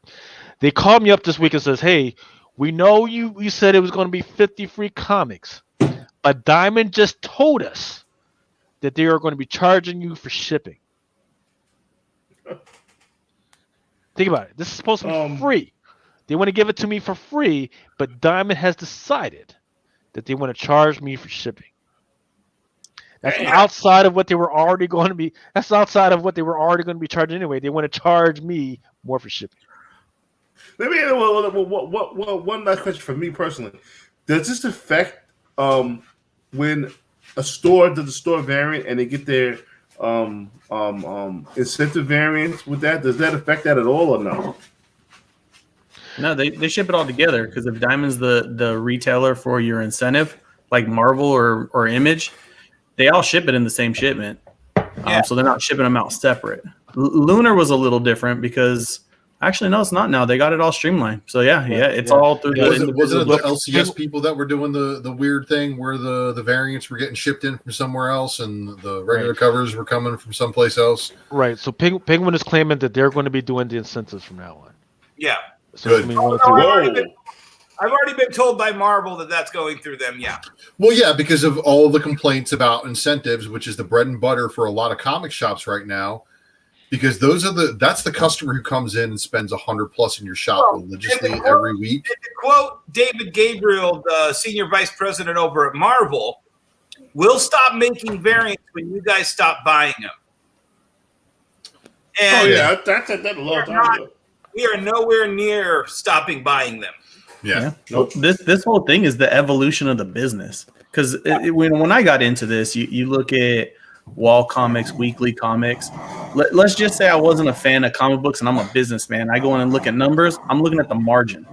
The margin on a $4.99 cover price, no matter even if you got a huge discount at 55% or more, it's still not a huge margin. You're selling thousands of books. So it makes sense that shipping and distribution is evolving too, because, and that's why I do a lot of exclusives. I want to sell $115 books, not $1,000 $4 books. Right. And you can tell like the smaller printers and the smaller what am I thinking, like publications, they all do in-house printing and distribution. I got a source. And answer, Eric, there was a question down there a few seconds ago. Eric, Penguin is not going to be. They're still going to be printing all of this stuff in Canada, Marvel, DC. They're still going to be used. Yeah, have a printing division. I don't think so. The printers are all up in Canada. This is just about distributing. This is just about who's going to put those books in a box and send it off. Yep. Right. So you're right. Yeah.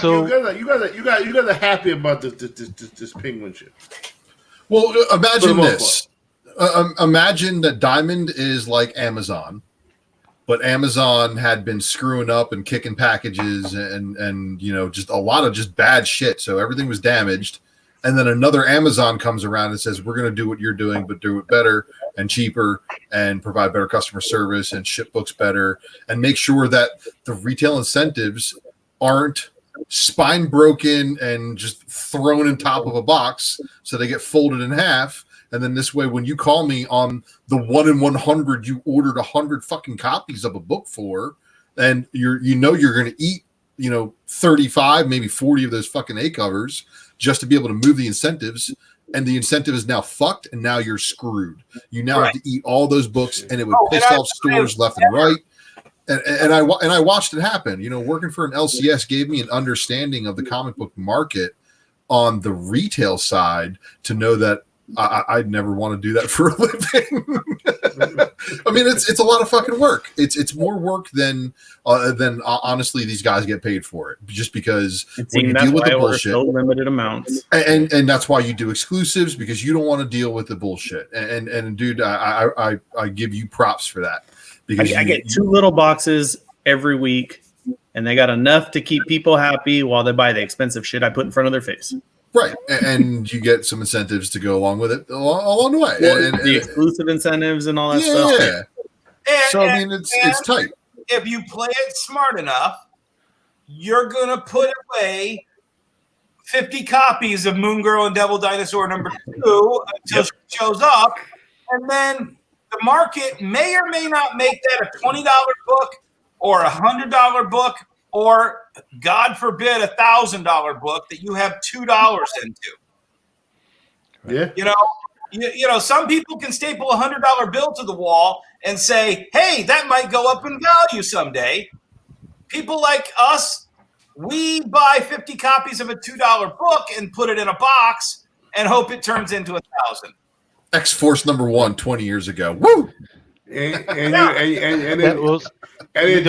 Dennis, or 30 years ago. Dennis, you're smart. You're smart by aligning yourself who you're aligning yourself with, because those are some of the greatest minds of the business. Shout out to the flip side, guys. Oh yeah.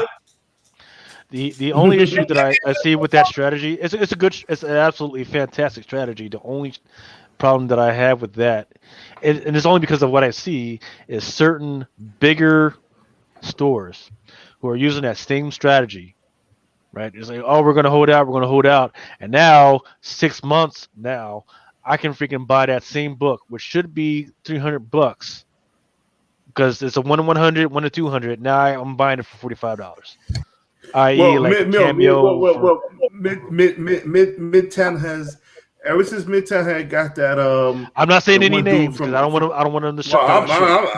I'm saying it. Y'all Cease and about to desist. try to get my shit shut down, calling out names. God damn. Well, ever since Midtown got the guy from Scorpion, the prices for incentives have raised, and they have been sitting on a lot of books. And I know this for a fact because I go to the warehouse more than I should be every week. So We don't live close enough to you, Dennis. Yeah. I did want to They address. need to do. Here's the thing. Hey, Mel. Hold on. They need to do better pricing if they want to move books. If they want to hold books, you hold books. But if you want to sell books, you have the inventory to sell at a better price. And I told the owners this, so they know what the fuck I'm talking about. Somewhere in Midtown's warehouse, there's 20 pallets or 25 pallets of boxes that say Wonder World Comics $1 box on them. And those are the $250,000 I sold them like 8 years ago. So whatever you do, never tell me anything that were in those boxes. All right, guys, I got to get out of here. It's almost 11. I got to eat some. All right, old man. All right, Good, man. Appreciate you, Lars, stopping by. Hope to see you guys more frequently around here. Sure. Just shoot me a text. I can always hop in and say what's up. All right, guys. Peace. All right, man. I wanted to pat you guys on the back. Bye. I wanted to pat you guys on the back. So I was over with one of my normie friends, and we were playing. He builds video game cabinets, and I was over there playing video games with him. Really cool. He builds these pinball cabinets and shit like that. So I'm watching the 11 o'clock show, Tales from the Flip Side, the top 10. And he's like, who are these guys? And I'm like, oh, they tell everybody the hot 10 list. He's like, don't you already know all these books? I go like, well, in a way, I usually have almost everything there. I just don't know when to pull them out and sell them. And a lot of the people don't know when to go out and buy them. So you guys are one of the most important middlemen between the genius that is Dennis Barger and knowing what to put on hold and the customers. I mean, just look at the spec on the Captain America 7. You know, that wouldn't exist unless you guys told people about that. Well, you know what's scary about that also, Dennis? We just had a comment made on the Hot 10 where somebody was basically saying, you know, you guys could just talk about any damn book and it'll go up in value. And you know, you guys, and he brought it up, and that's the scary part, right? Because he's right. And I'm not tooting our horn.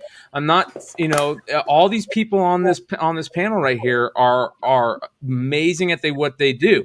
But that is the worst thing that we could ever do, is do shit like that. That is the death note, because not only are you hurting your credibility, but you're also hurting the hobby you love. Yeah. It would destroy us. Right. Well, see, that comes into what I've been pushing for like the last 2 years is people throw around that word speculation too easy, right? Because that's an investment word, right? Yep. And if we're going to talk about investments, you also need to talk about penny stocks, which is what most of these freaking comics are. They're nothing more than freaking penny stock. You shouldn't be spending more than $10 to $20 on them. Right. Now, they're blue chips.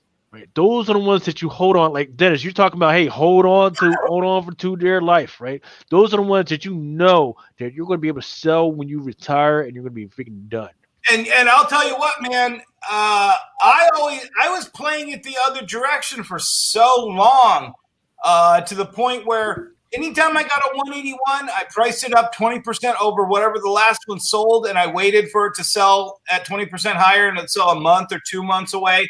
You know, but I think there's a point where, you know, when you buy classic cars, you're buying it to put a little work into it and get the highest amount for it at Barrett Jackson or whatever. It's called sweat equity. Yes. And so the way I always looked at a 181 or a giant size or a Spider-Man 1 was you get that book in, you make sure you give it the press and the clean that it deserves. You send it off to go get graded because honestly, 60-70% of the people that are buying comic books right now, they don't send a single book in to get graded. They're buying graded books. So, you take it and you send it off to get detailed and get a nice shine on the paint, etc. And then you sell it. I always looked at my profit margin between what I bought it and what I sold it for as being my contribution to that book in that short period of time. So I was flipping the big books and hoarding the small books. Now, I'm sure you could take an accountant and figure out how many copies of, whatever book turned into $1,000 book this week and go, okay, well, if Dennis had kept 2 181s, he might have made more than the $2 book turning into the $1,000 book. But I chose that path. And I don't have that many keys right now. All my keys are, I kept a bunch of stuff that Marvel hasn't touched yet that it was signed by Stan Lee. But that was just me kind of like, I'm not selling until the market's right. You know what I'm saying? Yeah, right.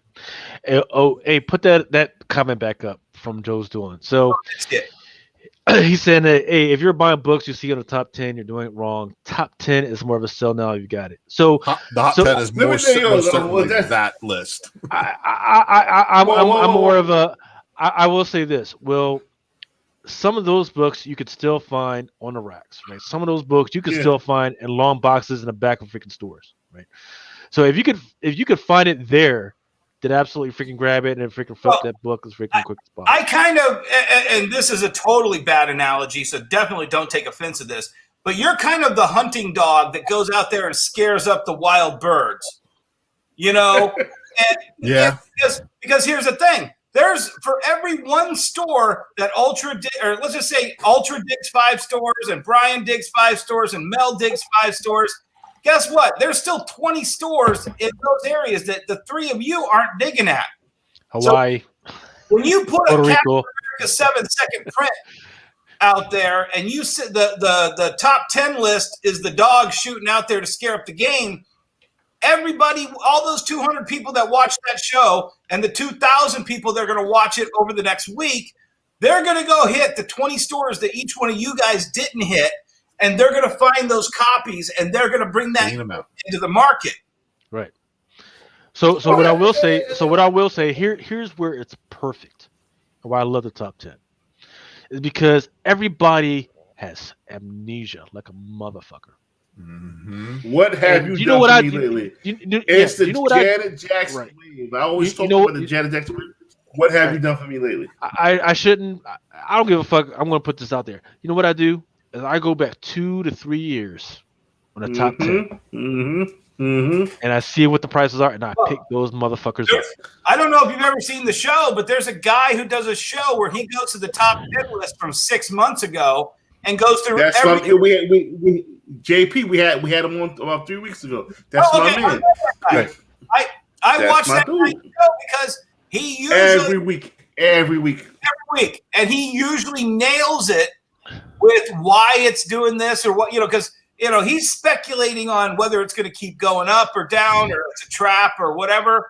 And I mean, he's usually pretty dead on. Like, okay, this one just got forgotten about because everybody has amnesia. Yeah, so, absolutely. Once again, shout out to JP because that shit right there is one of the most underrated channels, and I've said it to his face, and I've said it here. It's one of the most underrated channels in the business. And it's let me throw another plug out because I heard an episode from a week ago where Nico and I think Ben were talking about watching a sports guy talk about comic books. And I think that's Northeast Ohio Sports Cards. Yes. And I watch that guy every week as well, a couple times a week, because not that I think he's really smart. And I think he is. I think he's really smart on a lot of things. But it gets me in the head of the people who are buying into this market right now, that when you see Ben and Nico and Brian shaking their heads, why is somebody buying this Amazing Spider-Man 3000 or 300 for $5,000? It was $1,500 a year ago. Why are they paying $5,000? And I see it because they're like, dude, the pop count is only 2,000 on this. Oh. I just spent $5,000 on a pop count 10,000 Zion rookie. And you're telling me there's only 2,000 of this one book in this grade in the world? That's a steal. Yeah, that's scary, man. And But they don't understand that's all that's been graded thus far. Right. You know, and they don't understand that newsstand buybacks were totally a thing. Right. And there were certain comic shops by me up in northern Jersey that used to get the shoestring wrapped up issues after they've been bought back from the newsstands, and then they'd show up at the bookstores and stuff like that. So, Right. well, Northeast Ohio Sports Cards, you're 100% right, Dennis. That dude is amazing, and we're actually actively trying to reach out to him, see if we can get him on the channel. Get him on a couple shows. I'd love to have him on Flipside because he does really amazing. He puts out amazing content. His content is second. There's very few people out there that are doing it as good as he's doing it. I agree. That shit's really scary though, also because there's a lot of these guys that are coming over from that, part of the community, that the collecting community, that sports cards is different than comics. And well, and I listen to him too, and he has less emotion than a typical comic book person. He's like, hey, yeah, I really like Kevin Porter Jr. or whatever his name is, but I'm going to totally sell every card I have of his before the playoffs. So, and it's just like, well, dude, if you really love the guy, why aren't you keeping some? I mean, I love Venom. I got a Spider-Man 9.8 300. I'm not going to sell that probably. yeah, I know. Until it hits 5,000, 6,000, 7,000, $10,000. see, and this is what's wrong. Miles's variant is worth more than the first appearance of Venom. Yeah. I have a feeling there's going to be a lot of market correction in the future. Well, okay, but predict it right now. Ultra. Where do you think is going to happen? You got Miles variant at 2,000, and you got what's a newsstand? Two? No. The Miles Durzovac variant is currently at 10, 20. Oh no, 20. 20. That's right. 20 plus now. 22,000. So it's at 20. Mm-hmm. And Miles regular is at like what 36 now for regular. Like three grand. 36. We'll just say $3,000. Yeah, it's around $3,000. I got 2,100 for a 9.6. Okay, so and a Venom is around 5,000 to what 8,000 for a newsstand, or 6,000 or 7,000 for a newsstand. So there's gonna be two scenarios that either happen here. Okay. Either we're gonna see 300 and all of these other major keys start to see an influx and appreciation like no other, because we have to all remember, we got, for the people that got back in, like I'm one of those people that got back into comics in 2012. So I got back in after about almost a 20-year hiatus. So what's going to happen is if we keep adding more and more people to the collecting hobby, prices are going to go up because to extreme levels, because there's not going to be enough copies to satisfy the demand. And this is why back in the 90s, when we had millions of people collecting, hundreds of thousands of copies of Deadpool's first appearance or X-Men #1 in the millions were enough to satisfy the market that was looking for them.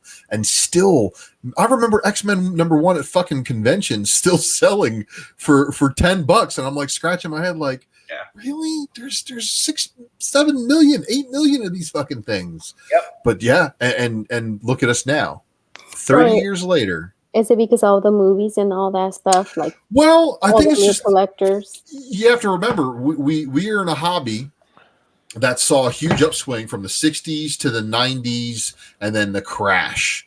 And how many of us, are right now in that nostalgia bug that are reliving our youth in the comic book community? Well, I know I sure shit am. Okay, so I've had my foot in 2 different pools for the last year. Sports cards, and you can see right here. This is all sports cards right here. Yeah. Yeah, I know. I'm looking at all the boxes behind you, Dennis, and you're making me jealous, man. Stanton rookies, you know. So I've been playing in both those pools. And one thing struck me that I don't think any of you guys have caught on to, and I haven't heard it on any show. Brian, you're going to be the one to easily ask this of, and everybody else chime in too. When sports cards blew up a year ago and comic books blew up a year ago, how many of your friends call you up and go, dude, I heard sports cards are hot. Do you want to help me sell some of mine? And then here's the other question, and this kind of satisfies Ultra's statement. How many of your comic book friends called you up and said, hey, I hear comic books are blowing up. You want to sell mine for me? Yeah, you're right. Yep. Yeah, you're right. I was supposed to go pick up Comic book people, you said it earlier, Dennis. Comic book people care more. They have an emotional attachment to the books they have, whereas even somebody like Northeast Ohio Sports, who has an emotional, well, not emotional, but he has a like of a certain player or whatever, he's still going to dump all those guys before the playoffs and then buy them up again after the championship. Oh, yeah. Dude, right now I'm shopping for books that I've already sold slab, you know what I mean? Like, and now I'm at that point where, okay, now that I'm seeing the market do what they're doing, I'm like, maybe it's time to replace some of these keys I let go of that I was like, there's enough of them out there, I should be okay. And I'm kicking myself over my New Mutants 98 fiasco because for every time there's a hot book and I watch it every week, poor John Z. Oh, I had that book. I sold 9.8 of it. Oh, yep. Right. And, but goddamn week, John Z. Right. So here's the deal. Those blue chips, they're gone. Right. Those are not going to return. Those are gone. Right. But you got to create new chips. Right. Those penny joints. Right. Those little red chips. Those little ones. I want y'all to freaking hold still right now because those are too high. Hold still because right now there's several factors that's making things go higher. Number one, everybody's got that stimmy. Everybody's got that freaking stimmy. People slinging freaking money. People thinking slinging money like freaking dick. It's all day, every day. Here's the deal, right? Hold on. I was telling people about this back in UD. I said, motherfucker, all the keys are going to run out. It's going to be time to create new keys. Buy these books you guys think are stupid now, which was America, the Moon Girl shit. They will be future keys. I can't even begin to tell these guys some of the stupid flips that I made just by being that guy who's like, yeah, I'm not really into this, so I could let it go later. And I'll buy it right now for $50 and then sell for $5.85 after sitting on it. This is what it's all about. Conversations over conversations. So let me finish my thought and then let's go back to Ultra. Yeah, my fault. I also want to run into the stupid shit with that freaking auction this weekend. Right, we're freaking. Okay, yeah. So that freaking. Hey, so everybody's got that freaking stimmy, right? Freaking shit's going to fucking run. School is going back. Parents are going to have to spend money on the freaking kids and other things. Summertime's coming up. That money's going to run out. And a lot of the moratoriums on rent and freaking mortgages is going to run out as well. So people are going to freaking need to turn in those alternative investments. That's what comics really are. Alternative investments to make money to cover the bills and all the other shit. So that's why I'm praying. I adore you to freaking stay liquid as much as possible. If there's something that freaking touches your heart, yeah, go ahead and freaking get it. But make sure you freaking stay as liquid as possible. So when this freaking happens, people are talking about the freaking bubble. Yeah, it's sort of kind of, but this thing will freaking come down. And I'm already starting to see it. Tell me why I'm freaking picking up Thanos number 13, that Albuquerque joint, for $250. How much? Because it's Well, not a depends- 9.8. I'll tell you exactly why. Because it's not a 9.8. Yeah. There's a ton of them out No, there. it was not a 9.8. I don't need a 9.8, motherfucker. I don't need a 9.8. No, and I that's need that a right 9.8. there. I'm still good. Lucas, that's a whole nother conversation because I can't even begin to tell these people how many, like, look, one of my specialties, and you guys, you know, there's a press behind me. So one of the things that I do is I go to the LCSs and they have the beat up incentive covers. I will buy that beat up incentive cover. Buy that shit. I will fix it and I will sell it. I will sell it for a good profit every time. Yep. I'm sorry. What's that, Dennis? Buy that shit. How would they ever show up damaged if they came from Diamond? Well, that's true. So that little supplemental income once Penguin takes over is going to go away from me because all the good incentives are going to be arriving in good condition, which is good, you know, which is fine because it's extra fuel every time I get a phone call. It's like, hey, we just got this 1 in 500 and it's jacked and it's pre-sold. Can you come by? So it's like, yeah, you know, Yeah. all right, Yeah. Stop being right there. Yeah, stay liquid. Because those are the first ones that are gonna freaking pop loose. Those lower grades, those 9.98, those are the first ones they're gonna freaking pop loose. Secondary is gonna be those minority characters, right? The Moon Girls, the freaking Chavezes, the cyborgs. Those are starting to freaking pop loose as well. Those minority, those female characters, those are the first ones. When this freaking thing popped off, this pandemic popped off. That's what I first saw popping off was those minority female characters. Those are gonna pop off if we can grab those up. I got to tell you though, Lucas, and I'll do a gratuitous plug for my show. If you watch my show, What's Moving with D, dude, you can go back a year and you look at the stuff that was selling. A lot of this stuff was popping off before anybody realized it was popping off. I sold, God, I can't remember. It was some stupid book for $40 today, and I'm like, why the fuck is this selling for $40? And then I looked it up on eBay. It's selling for 10. There are different markets out there, guys. And none of those guys paying $40 for the book that they could have gotten for 10. They're buying it because they know they're getting quality from me. They know they're getting high grade from me. You know, they can see by my feedback, and they don't want to deal with the guy who might have gotten a dinged up one from Diamond because I won't even sell it if it came that way. But, you know, I've been getting money from Moon Girl I'll tell you what, I was yelling at all the other retailers because I was selling America Chavez #1s. I bought hundreds of that book. And I was selling those for $20, $30 a piece. And guess what?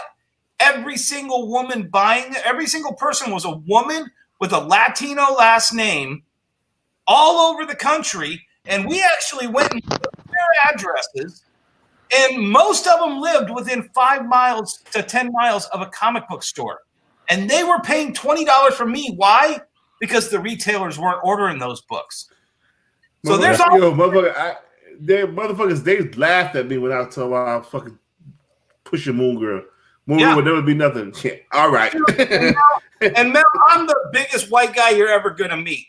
But I'll tell you what, the one day that melted me the worst, the hardest, was we had a black guy who was a customer of ours, and he came in every week, and we knew each other well, and I'd always tell him about this book or that book.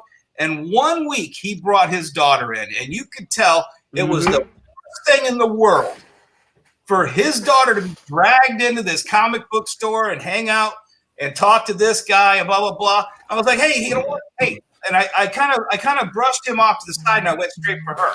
And absolutely. I put the Moon Girl must-have, which is killing me now because those things are going to be blowing up really huge. But I put the Moon Girl Timely in her hands. I go, this is 3 issues for $3. And she looked at that cover, and you never saw a little girl light up like that. Right. And then when Dad saw that, right. So don't ignore those Moon Girl Devil Dinosaurs cover A's. Don't ignore those because you never know when those are going to freaking blow up. There's a bunch of them at local comic book store. Yeah. Don't forget the news that Naomi, right, is freaking coming to something. Avro Devernay. CW. Yeah, CW. Once again, I'm very discriminatory against CW because they are perfect at fucking up a character. That's just the way it is, right? They're That's fucking up what characters. they say They're about- perfect. They're perfect at fucking up Spec. They're perfect at that. They love that shit. And not just that Naomi, but the other Naomi too from Right. Stranger. Right, yeah. So Niobe, right? So that was the other thing. Niobe. Naomi. And Mel, I'm going to fight you on this one.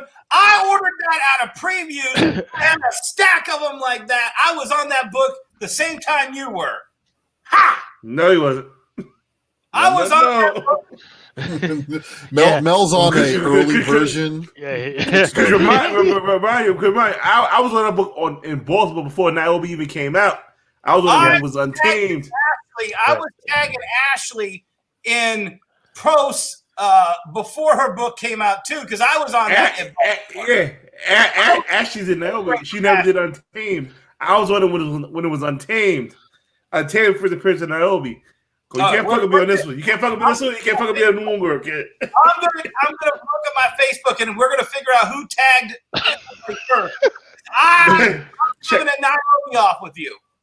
Check it out. I got my shit on Comedy City Up. My shit time data, homeboy. If you got it to do me, hey, I'll buy that. Stamp them all. But yo, Okay, listen. so I've been so for those who are not tracking, we had Sebastian from Stranger Comics last week, and he pushed and he promoted his auction for Stranger Comics and for the Untamed World that was happening like at 10 o'clock or 11 o'clock. No, it was 12 o'clock EST the next day. And my goodness, the fuckery.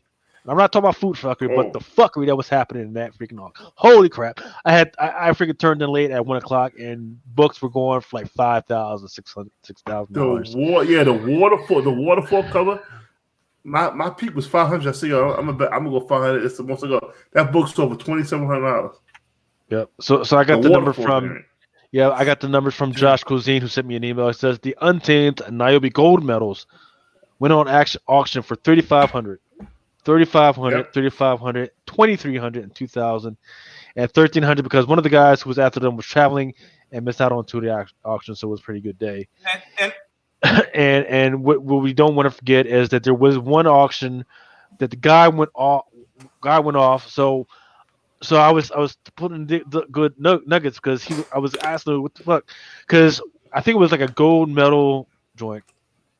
Gold medal for that like, three. It was like I was like 80, it was like 8,500, 85 freaking hundred. I was like shit, but 8,500. This dude better be a fucking character in the next book. So he's like, yeah, for 15,000, he's gonna be a character in the next book, plus one in a freaking million freaking swords that they freaking had, plus these other freaking books and all that other shit. You know, they did that for Berserker too. Like people got to pay in the Kickstarter, like I think $3,000, and we'll get drawn in the book. Yeah. That's 3,000. This dude was saying 15. Yeah, I know. K, but 15K for a book that nobody ever heard of. Well, there you go. You be surprised, motherfuckers heard of this shit. Yo, hey, I'll tell you what, and this is why I love comic book women, because at one point all the staff at my store were all women, and I took two of the girls one year to Baltimore, and they met what's his name again? Sebastian. Yeah. Sebastian. Yo. Yeah. They met Sebastian at the little round Somebody table. got pregnant. Fell in love. I think one of them did get pregnant, just spontaneous. Dude, I'm trying to tell you, you can't. Immaculate conceptions. Yes. You cannot look. You cannot look in his eyes. No, look in his eyes, you're gonna get pregnant. Snake eyes. Yeah. No, and it was one of those things where it's just like, hey, that guy can sell you anything. He can. It's that simple. Yeah. He good people. Yo, let me before I get too fucking twisted, I gotta do this cash shit. I gotta do the cash. I'm doing that shit right now. I'm gonna hop right to this shit right now. And I'm actually kind of saddened that you didn't reach out to me for some of this, because I'm like a huge nerd for this property. What, the X-Men? Yeah. Eric, but it's cool. Eric stepped in, so I'd like to see what y'all got here. I want to be entertained. He said he cannot wait to see your face. Now, how do I fucking do this again? Share screen, right? Mm-hmm. Boom. And it's going to open up the other window. It's going to ask you, what do you want to do? Share a tab, share an application, share a window. I want to share a window. That's my show. Entire screen. Close out all your eBay sales. No, you're not live. Not yet. Did you remember to email it to Lucas? Hold on. I'm sharing right now. Oh shit! Hold on. I fucked up. I was gonna say you ain't sharing nothing. Oh, share screen. Let me close out the bullshit. Entire screen. Allow. There we go. Good. Oh. Good. Yeah. We good now, bro. All right. And then hit the hide to hide that thing. There you go. Gotcha. Perfect. So big shout out to Eric Hurd. I'm not that twisted. Big shout. This is Melcast. And you can find Mr. Eric Hurd at Hurd S. Eric. I got you. We're gonna cast the Uncanny X-Men, and me being the guy that I am, I'm doing fucking Burning Cop and all this other dumb shit this week. Eric Hurd casted a lot of this, so I gotta give him his fucking credit. As always, shout out to the Rookie of the Year, Eric. Rookie, if anybody's doing a spec show, if anybody wants the latest and greatest, Eric Hurd is my Rookie of the Year quarterback when it comes to fucking speculate you might not have heard of. Eric Hurd is the fucking man. Let's get into it. So we're doing this is a three-part series. And once again, Eric Hurd set this shit up beautifully. I couldn't do it. So the first motherfucker we're gonna cast would be Magic. And this is Madison Esom. She was in so I can't even pull up my notes right now. He put notes on this motherfucker too. I can't even pull up these notes right now. But when I see that, I said, oh, Eric means business. Eric means business because this is a fucking beautiful Magic. I don't know what she was in. I never heard her before. She was in Jumanji. She was in Annabelle. Let's see. Who the fuck was she in Jumanji? She was the high school girl. So the high school girl before they actually got inside the game. Okay. Yeah. No, Dr. Lowbox is like, keep the other Magic from the New Mutants. You mean the Queen's Gambit girl? Yeah. She's way too old. She's but way yes, better. That if that movie had come out on time, we would be A-okay to do the casting now with a new person, and it would be no different than the Fox Universe transition. Yeah. So you just got to kind of look at it that way. But this girl's a dead ringer for a very young Magic, which is what we want. We don't want a 30-year-old Magic. Let's just say that, okay? Yeah, I know that David Nakayama's Strange Academy cover is fire, but 30-year-old teacher Magic is just not on the cards yet. Okay, and I'm gonna let you motherfuckers know now. Idris Elba is not Bishop. I want him to be Bishop, but number one, he's too old. Number two, he's already played him in death. I'm just gonna say that for later. Let's go to the next one. Archangel. All right. I don't know who this motherfucker is either, but Eric Hurd nailed Felix Maillard. Don't know who he is either. But he looks like he could be an Archangel. He's like a television soap opera star. Australian actor, musician. Fuck him. Known for The Neighbors. This is a horror movie you guys probably never heard of. He nailed this perfect. He nailed this. Motherfucking Iceman, right? And this kid is a phenomenal actor. I love him. Love him in Shameless. Karen Monahan as Iceman? The Joker from Gotham? Yeah, this kid's a fucking phenomenal actor. This is a fucking perfect fucking Iceman right here. No. And he plays a gay role in Shameless, and it fits right with Iceman. He was amazing on Shameless. Yeah. Yes, absolutely. Jean Grey. You know I'm partial about these redheads. Bella Thorne. No, Mel. No? Is that feeling Bella Thorne is upside? Man. I mean, she's a good looking girl, but she's not the good girl. Mm-mm. If you know what I mean. Oh, I don't think she's enough good girl for Jean Grey. I don't need Jean Grey to be voluptuous. I need Jean Grey to be kind of the subtle girl next door that just happens to kind of set Cyclops and Wolverine against each other, you know? True. Yeah. She's not a voluptuous either.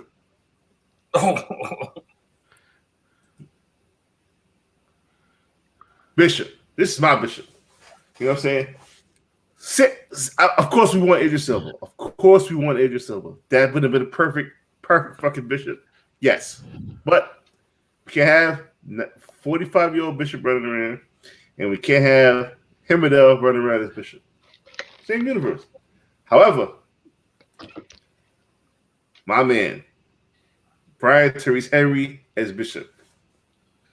I have to lose a lot of weight. He got to lose weight. I wasn't going to say it. No, he got to lose weight. He can't justify, but he could do it. Hey, if Star-Lord Chris Pratt can do it, right? He needs to call Chris Pratt.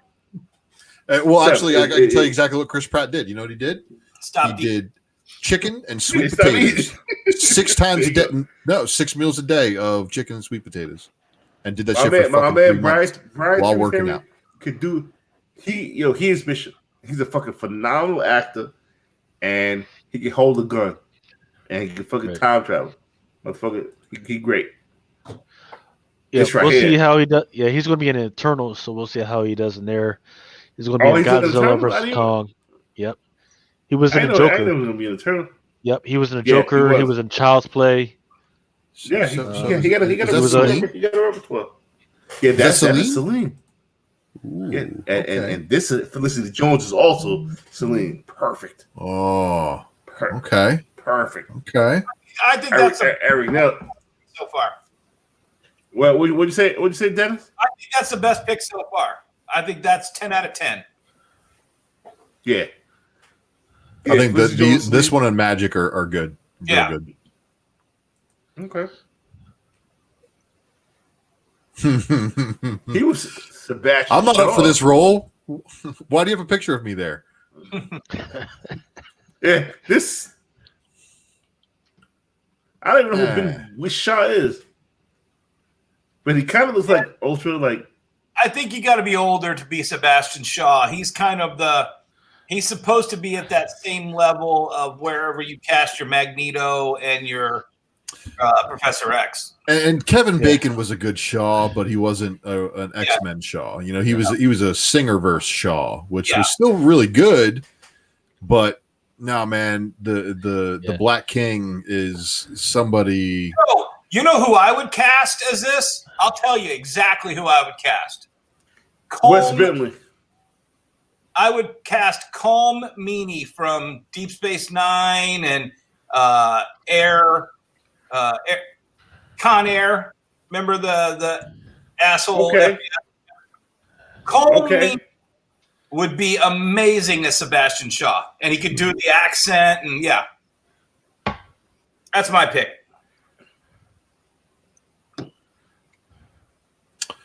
Okay. Yeah, I finally watched Dark Phoenix this week with the advent of HBO Max. I was wondering why that shit isn't on Disney Plus, and then I realized why I didn't go and see it in theaters. Yeah, it was dog shit. Lady Mastermind, not a fan, but this Mastermind, I can get down with that. Yeah. So that was Melcast X-Men Part 2 will be coming up next week. Ooh. Hope you guys enjoy it. It's a 3-part series. Oh really? Oh, I'm definitely gonna have to subscribe for that. And then that's it. That's it for Melcat. Eric's Herd is a beast. He's a fucking amazing. And now it is time for Drunken Wall Street. Yeah. Hey, man, freaking. Oh, Romy, it's like waiting for me to go to sleep, and Oh yeah, mom responsibilities Lucy. do outweigh things. See, It's what a- y'all don't but see is Lucy, she's thank got that you, Stacey, chocolate baby. waiting for his ass. No. It's 2:30. No, it's actually 11:35 here, so it's Ah. So not. his really father, late. his father be the man. Then you're gonna fucking put the shot collar on him. That's how I keep him. No, but Lucy, thank you for joining us. I hope you absorb the knowledge from my man Dennis and how shit works on Thank that you. side. You know what I mean? Thank you guys for having me, and don't forget to subscribe to Nearing Nirvana and keep watching us on Comic Book Woman and Tales from the Flip Side. And yeah, thank you guys. Thank you guys for having me. Have a good night. We love you, Lucy. Thank you. See you guys. All right. Bye-bye. Oh, please. Okay. All right. Hey, so once again, several things that I've always been talking about. Mike the Bright Productions, AT&T, they had several things going on this week. See, Lionsgate, Walt Disney, you know what it is, CSCW. Mel you motherfucker with that one. Yeah. Mel actually listened to me, but he listened to me too late. I've been telling people about this. Too late. Yeah, I told people about this at 71 cents, and it jumped to $2 to $2.10 this week. But it was weird. I thought it was 216. I thought it was 216. But this is a stock. This is a stock that you hold. Right. Exactly. Because they're the only stock really doing NFTs. Right. Yeah. Exactly. So a lot of people have been tracking that it's bought a bunch of shows and bought some stuff, some technology and everything, but people weren't tracking is the NFT, the non-fungible tokens. So that's what's big, and it shot it up. That's one people need to be tracking. Atari as well. Atari's got this freaking new freaking game module coming out, as well as they're trying to get into NFTs as well. Roblox been telling you guys about that one. What NFT sneakers, which is stupid.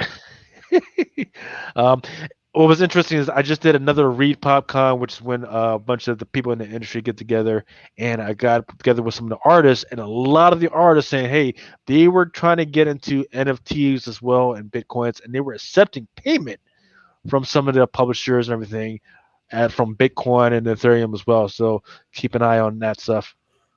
But the biggest interesting thing that happened this week was Viacom. Viacom got downgraded by two analysts this week. Once again, Viacom is SpongeBob. They're freaking Star Trek. They're freaking all types of interesting, crazy stuff. They used to own Simon & Schuster. They're still looking at other publishing companies. But Viacom dropped from like $100 to like $39.81 at one point. This is one that I have always advocated. At least keep it an eye on. But at $39.81. It's a freaking steal. I still think it could drop to $30. So if you're so inclined, put in a freaking stop order at $30. Freaking pick it up at $30 freaking dollars. It was up. I was up and down. It went to $39.81 before it went back up to $48 and something like that. But once again, this is something that they do have. A commanding interest in freaking Star Trek. They are planning a Star Trek movie later on this year or next year or something like that. So do keep an eye on that one. Nobody's gonna give a fuck. Can I say something on that one real quick? Yeah, go ahead. So I watch a lot of YouTube videos now, and that brought me to you guys. But I watched a show called Midnight's Edge about a year ago, and they broke down Viacom and why it is so fucked up right now. And it's all about Sumner Redstone, and they put these guys in charge of this and these guys in charge of this. And that's why, and they even kind of pulled Diamond Comics into it, which is why it really created my head. Because Diamond Comics is laugh. It's the number one license manufacturer for all Star Trek products. Right. Think about it. You don't see anything Star Trek anywhere except for in comic book stores with Diamond's logo on it. And now you see Mego. Mego's really jumped into it as well. But, I mean, when you're relying on us to be your distribution hub for your licensed merchandise, you're screwed. Yeah.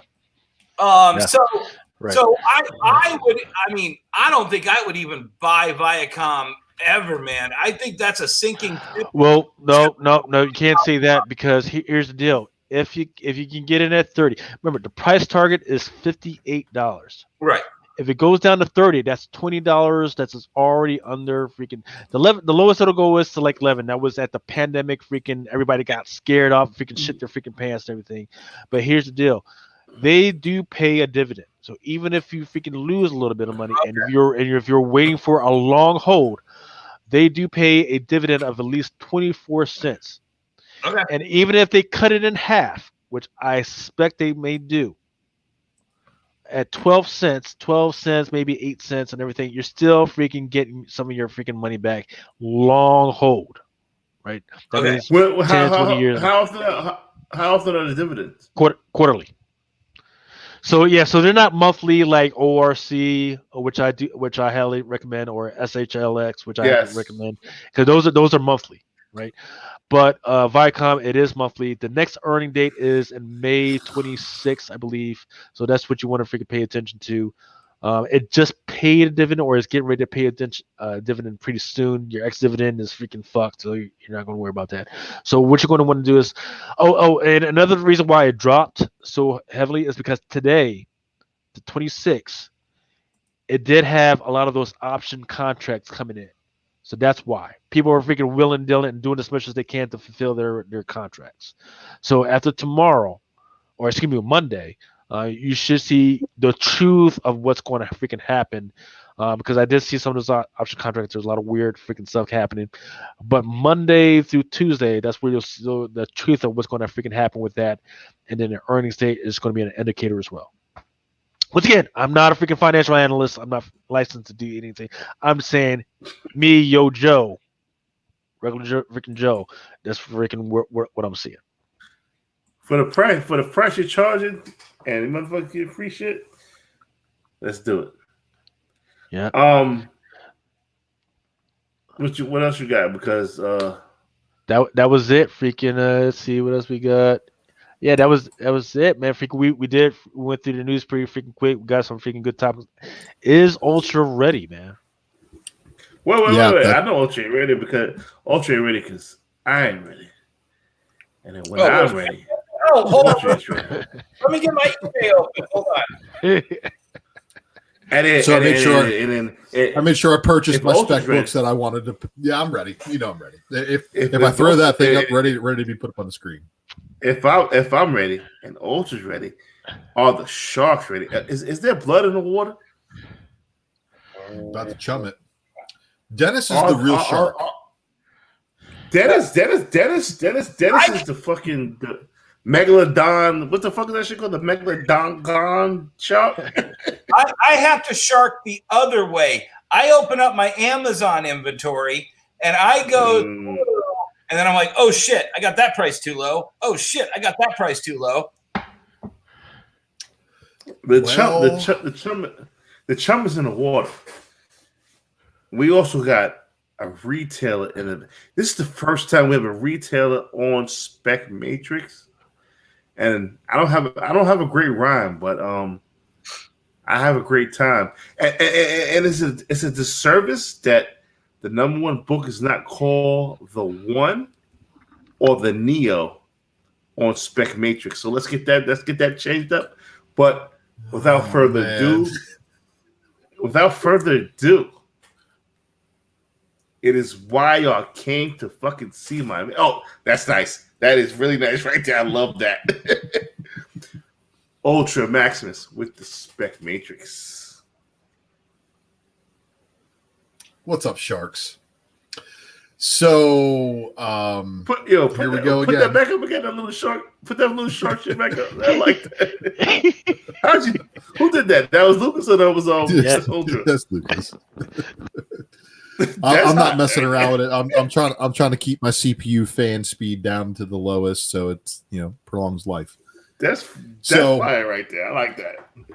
Keep that running. So it's actually kind of wild. So Mel tells me every time, he's like, all right, man, I'm gonna put you on your segment, and I won't stop you. I won't interrupt you, man. I'm not gonna do it. Right. I'm not gonna tell you slow down, back up, rewind the slide, and take a look at that picture while I go diving on eBay.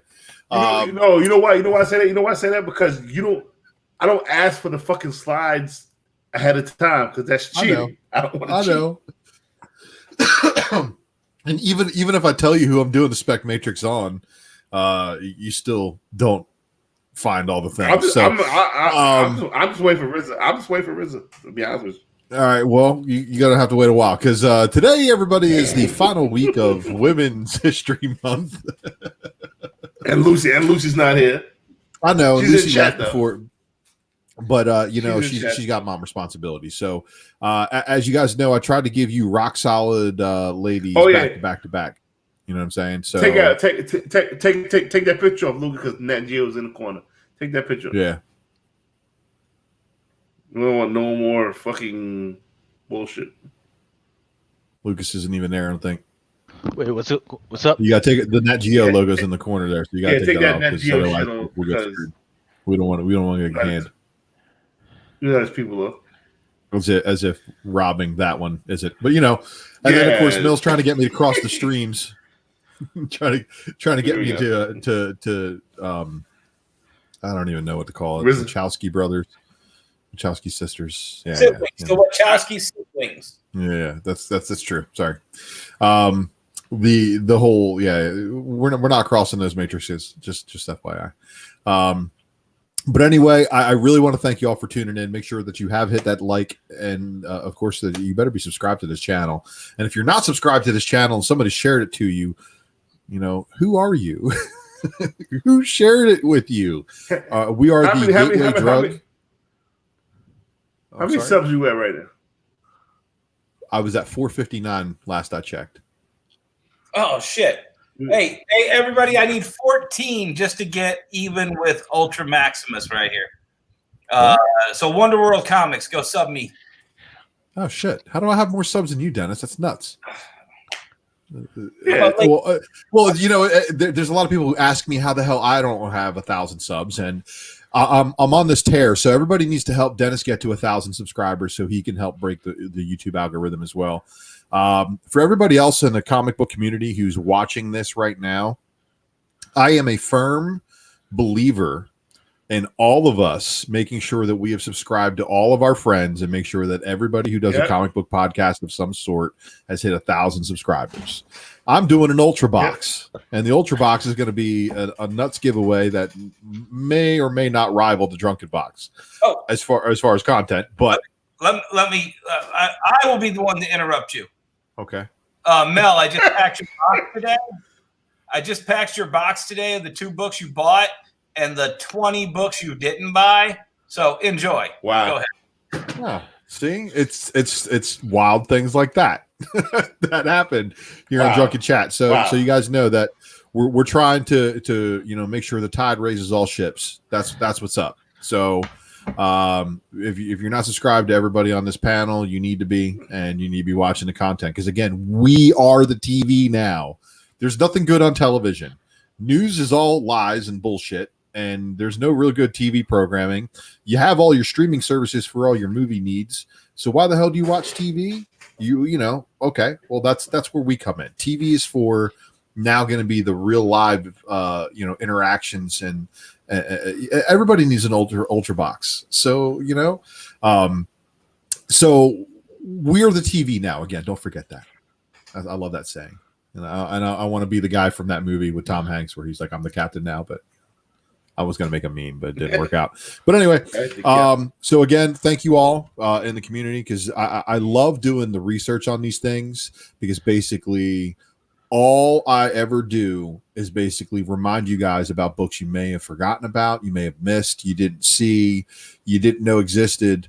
So all of these things, again, I'm not out here buying, 75 to 1,000 copies of books and then waiting for you guys to come watch my show. So I really appreciate you, and let's talk about what we got going on here, because I think you guys are going to like this one. So y'all know where to find me, and this is the Raw Report variant edition that I do over here on Drunken Chat. But you need to head over to my channel. Make sure you're subscribed. These are the other places you can find me. Oh boy, are you ready, Mel? Because I already one slide, I'm done. Kryptonite, I'm done. You guys don't even know who this is, do you? She's not Cat. She's not Cat. No, she's not Cat. But you know what? That's my kryptonite. Yeah, okay. That's your kryptonite. There we go. That's Cat-esque. That's Cat-esque right there. Oh, yeah. You know, it really is the Heartless variant. And then this was actually a cover. And you guys are going to see this cover when I run through the list and rounding out the final. There you go. Lovebox got it. Yeah. Great is an understatement. She's underrated. I see, when I look at Elizabeth Torque, I see the combination of Adam Hughes, the Dodsons, and a few other people, like all rolled up into one. I see a lot of Art Germ in there too. Yeah, that's true. You know, she can get a little bit of the facial expressions and some of that stuff, but you guys are ready to rock, because I hope you are, because there's one book on here that Mel will insta buy, and I hope that I can bring some of those to market. But let's start things off. So you might know a little book called Baby Teeth. Of course, you got that. Everybody with the Baby Teeth, hit was like, wow, Donnie Cates, I guess he's a really good writer. So there's a ton of variants out there. This is the one where with the babies eating the crow. It's pretty sick.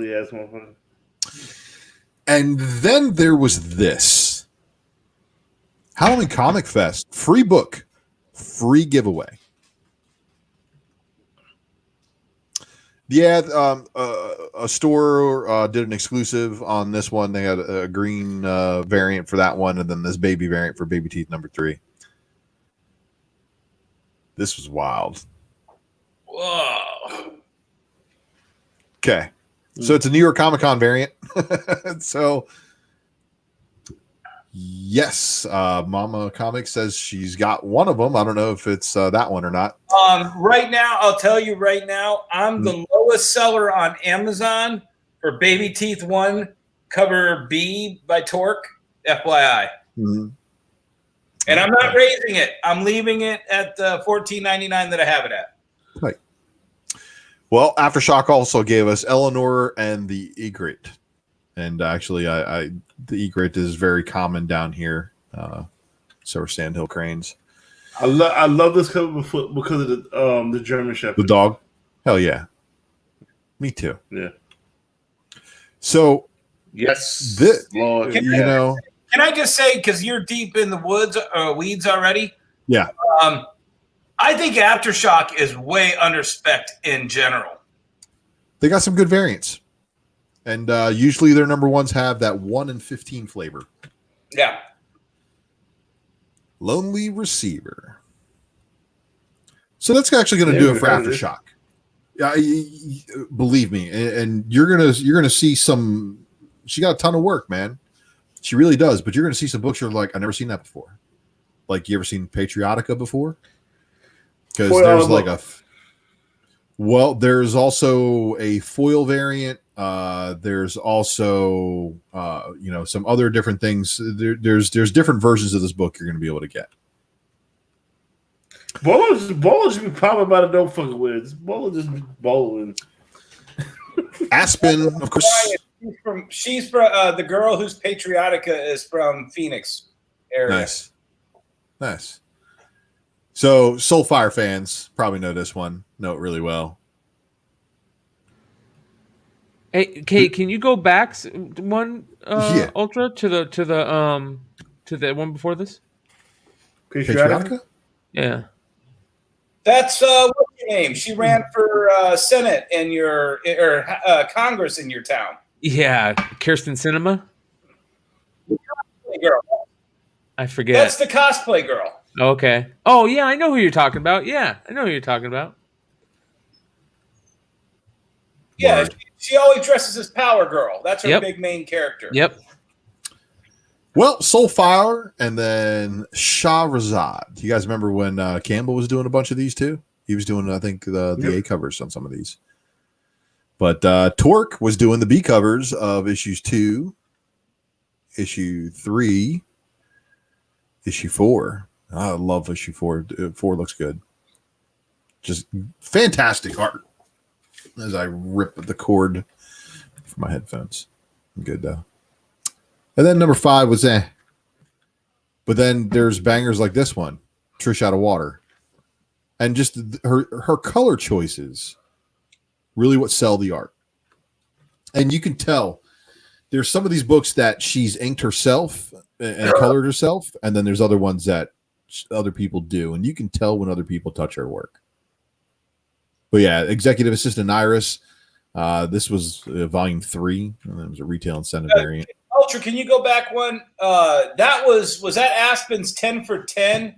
So I think that's the read. Oh no, that was a $4 book. Okay. Yeah, Trish Out of Water number 4. I don't know why it says number 1 there. Yeah, number 4. I just know that a lot of retailers had a lot of those books because they gave us a really good deal on buying in on kind of that whole reboot level. So people can probably find a lot of these in the dollar boxes. Yeah, and she didn't come on the scene until in the 2011, 2012 time frame. So she did a ton of covers before she ever did like interior work. Right. But once she started getting to some of these interior works, and I'm basically again I just doing the cover stuff. The interior works that she was doing, she was actually sharing interiors with people like Mirka and Dolfo, who's also dropping fire variant covers and other artwork. So the Executive Assistant Iris, some of them had like a really weird 1 in 12 variant. So I didn't get it either, but every now and then they drop the variant to 1 in 10. Mel, I'm trying to gauge reactions here. So yeah, I'm gonna switch it because I've been watching the chat, but I'll watch you guys now. Executive Assistant Assassins number 5. Oh, that's fire right there. Yeah. So my son was like, "Ooh, I like that one." I'm like, "Oh, you like that one, huh?" Yeah. How old is he now? 4 or 5? He's 4. He let it titties. He likes that one too. Hey, he let it titties. Hey, that was sustenance only 3 years ago, right? Shit. See, and then all these Executive Assistant variants obviously are fired. This one right here. If that was a Tomb Raider cover, it's a wrap. Also if this was an incentive variant of some kind, it would also be a wrap. But this is just a B cover. It's a regular price B cover. So a lot of these older ones, if they're not the retail incentive on the Aspen side, they're accessible, and you should be able to. A lot of these Aspens, and I'll give a shout out to my boy Chris Rupp from Roop's World in Ohio. He used to be their broker, and that's where I met Mike Turner. And sometimes he does sales, so where he has a lot of the overstock or slightly dings for $1 a piece. So you definitely want to check that out. If Rupp is doing a sale, you want to be in on it. And some of these covers again are so hard to find just because they're low order. I mean, it's basically Zenoscope Light over at Aspen. So I can't expect many people ordering these covers. No, and then it was really funny. Like I was saying about Mirka and Dolfo. Mirka was doing the other covers, and she was doing these because when I did the Mirka Spec Matrix, we did these Damsels in Excess miniseries.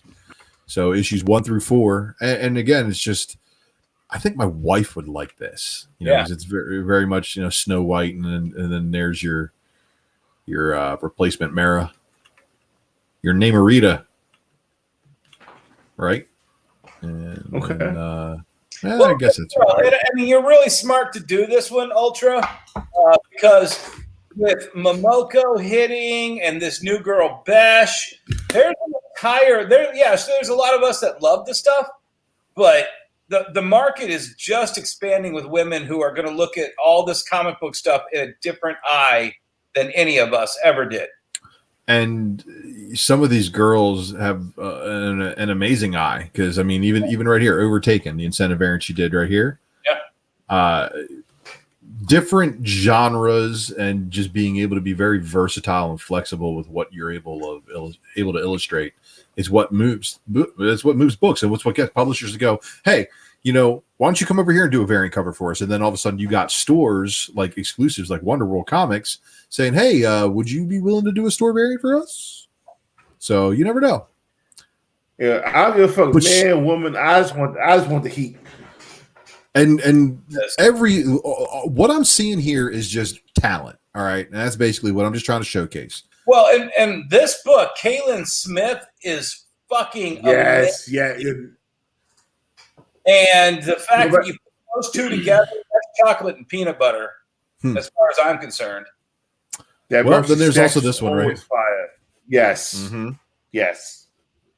She did another Mercy Stacks too, which was fire. This is actually number 2. I don't know why it says number 5 there.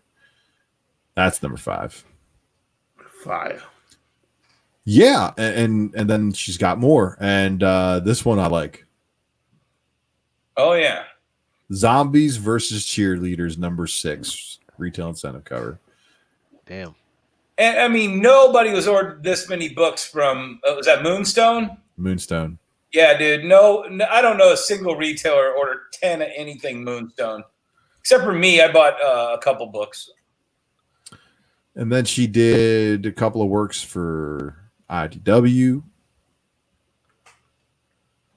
And she's credited in places elsewhere where she's done coloring work for other artists. So I tried to make sure I separated all those out. And like I showed you before, this was a huge book. All right. And this was a huge book just because of the cover. But also, 9/8s were fucking impossible. So much ink rub on the cover of this book in every back issue bin that I have looked, if it's even there. and if it is there, it's usually rubbed to ever living shit. So good luck to all my drunken sharks out there swimming in the pools and in the oceans of the comic book back issue bins. Hope you can find something, because this one is tough. All right. Now, she's done a DC hardcover, and that's basically it. I looked for... She's done more DC interiors than she has covers, because DC again is... She seems like a DC artist. That's crazy. You would think, and again, but then she gets chosen to do variant covers on big books over at Marvel for big crossover events such as Venomverse. So she did all these the Poison variants. You guys remember this? She killed Venomverse. She killed a lot of Venomverse. That was fire. Right? I mean, and these were all open order, regular price variants. I didn't think they had any meter exceeds or anything like that on them. So even a Gwenpool Poison. But you guys remember what happened to the Poisons, right? It was that whole Poison X crossover between Venom and X-Men. Poisons got dealt with. Let's put it that way. The only hip hop variant on the list, but this one I remember being like, "Man, that's good art." What album was that though? Was that Tupac? All Eyes on Me. Looks like it, but where's her bandana though? Oh, don't worry. Well, there might be somebody working on something that might be able to clarify that for you. All of them. Elektra, and she did the miniseries. So there's a couple of miniseries she did for Marvel where she did all the covers, and Elektra versus Arcade. You remember this miniseries? They're not bad, right? But you guys know how I like to do. I like to let the beat build a little bit. Let the beat build. This was actually one of, I think, the better covers in the run that she did, just because it's an Elektra Daredevil cover. You know, the colors. My favorite colors are red and black. So not my favorite run of Captain Marvel. I don't think it's anybody's favorite run of Captain Marvel, but I did buy I think it was the Noto cover of Zero, just because it looked really, really good. Fried Pie variant. And that's all the different Captain Marvels, you know, binary all the way back to Ms. Marvel, with all the different versions of her. But we're going to move forward. This one right here is pretty beautiful. I see where you're going. I see where you're going. I see your vision. You see my vision? I see your vision. We're getting a little bit more mightier. So we're going to run through these Captain Marvels. All right. Yeah. Great cover artist. And this is where she's definitely showing that she could do a bunch of the same character. And that's basically, you know, when Marvel's scouting for their talent for any of the sharks in there who are actually out there drawing, you know, they're looking for people who can draw the same person over and over again, different positions, different poses. So if that's really how you're trying to break into the business, I suggest you spam them with a pamphlet of a character that you draw. And just show them how good you can draw it in different positions and stuff like that. And then, okay. Now we're getting a little warmer. Mary Jane variant. Yeah, it was open order, but still kind of cool. Oh, but wait. Mel. Nobody ordered this at all. I remember seeing this in previews. And I was like, where the fuck am I going to get this shit from? Dennis, you didn't get this. I maybe have one copy of it. Yeah, one. Dennis has one. So I remember this book hitting like $3 and being like, what is going on? Yeah. That is nuts. Yeah. I think I probably overpaid for a copy, but I have a copy. But this is Nadia Pym's first ongoing series, and it would turn out to be a mini series anyway because they canned it early or whatever. But this was a huge book. And then the volume 2 is the one that has the 1 in 50 Putri variant that Mel loves. So don't mistake those two. This one came. Nobody fit with the Putri variant. Period. But you know what? The Putri variant is not her. The Putri variant is. What's her name? The second Wasp. The first Wasp. She's the second Wasp. It's her mom. So it's her mother. The first. Yeah, Janet. Yeah, Janet Van Dyne. Janet Pym. Oh shit. That's the Wasp that's on the Putri variant that you have. Oh, so that's where that's you could say that if you. I mean, I like that variant, and I know that you bought that variant at the dip because that as soon as you bought it and talked about it, that book too. Also short ordered, just not a whole lot of them out there. Nobody bought that shit. And then they get popular, and of course, Ant-Man and the Wasp bring in that stuff in there. Yeah, no worries. I'm just going to continue on here. So in the one database I was using, and I'm trying to cross-reference on 3 different databases while I'm doing this list. This thing said it was marked as a 1 in 10. And I was like, well, it's usually a qualifier variant everywhere else I've looked. So pretty sure it was a percentile qualifier. Somebody had it marked as a 1 in 10, which means this may have been originally solicited as a 1 in 10. And when they recorded the database, they recorded it that way. So, but these Divided We Stand variants, you guys know I did a presentation on them previously. Make sure you check that one out. This was the weird kind of PTSD Hulk after she got killed by Thanos almost, or she did die and then she went through the green door, and Lucas knows all about this. So right. It's key to story, but not necessarily what we're doing here tonight. In my hunt for Zemo covers, I don't know how the hell this evaded me, but this is a Zemo cover, and it's a Zemo and Bucky cover. So, but of course, it's the Hydra Cap. So, Secret Empire 0.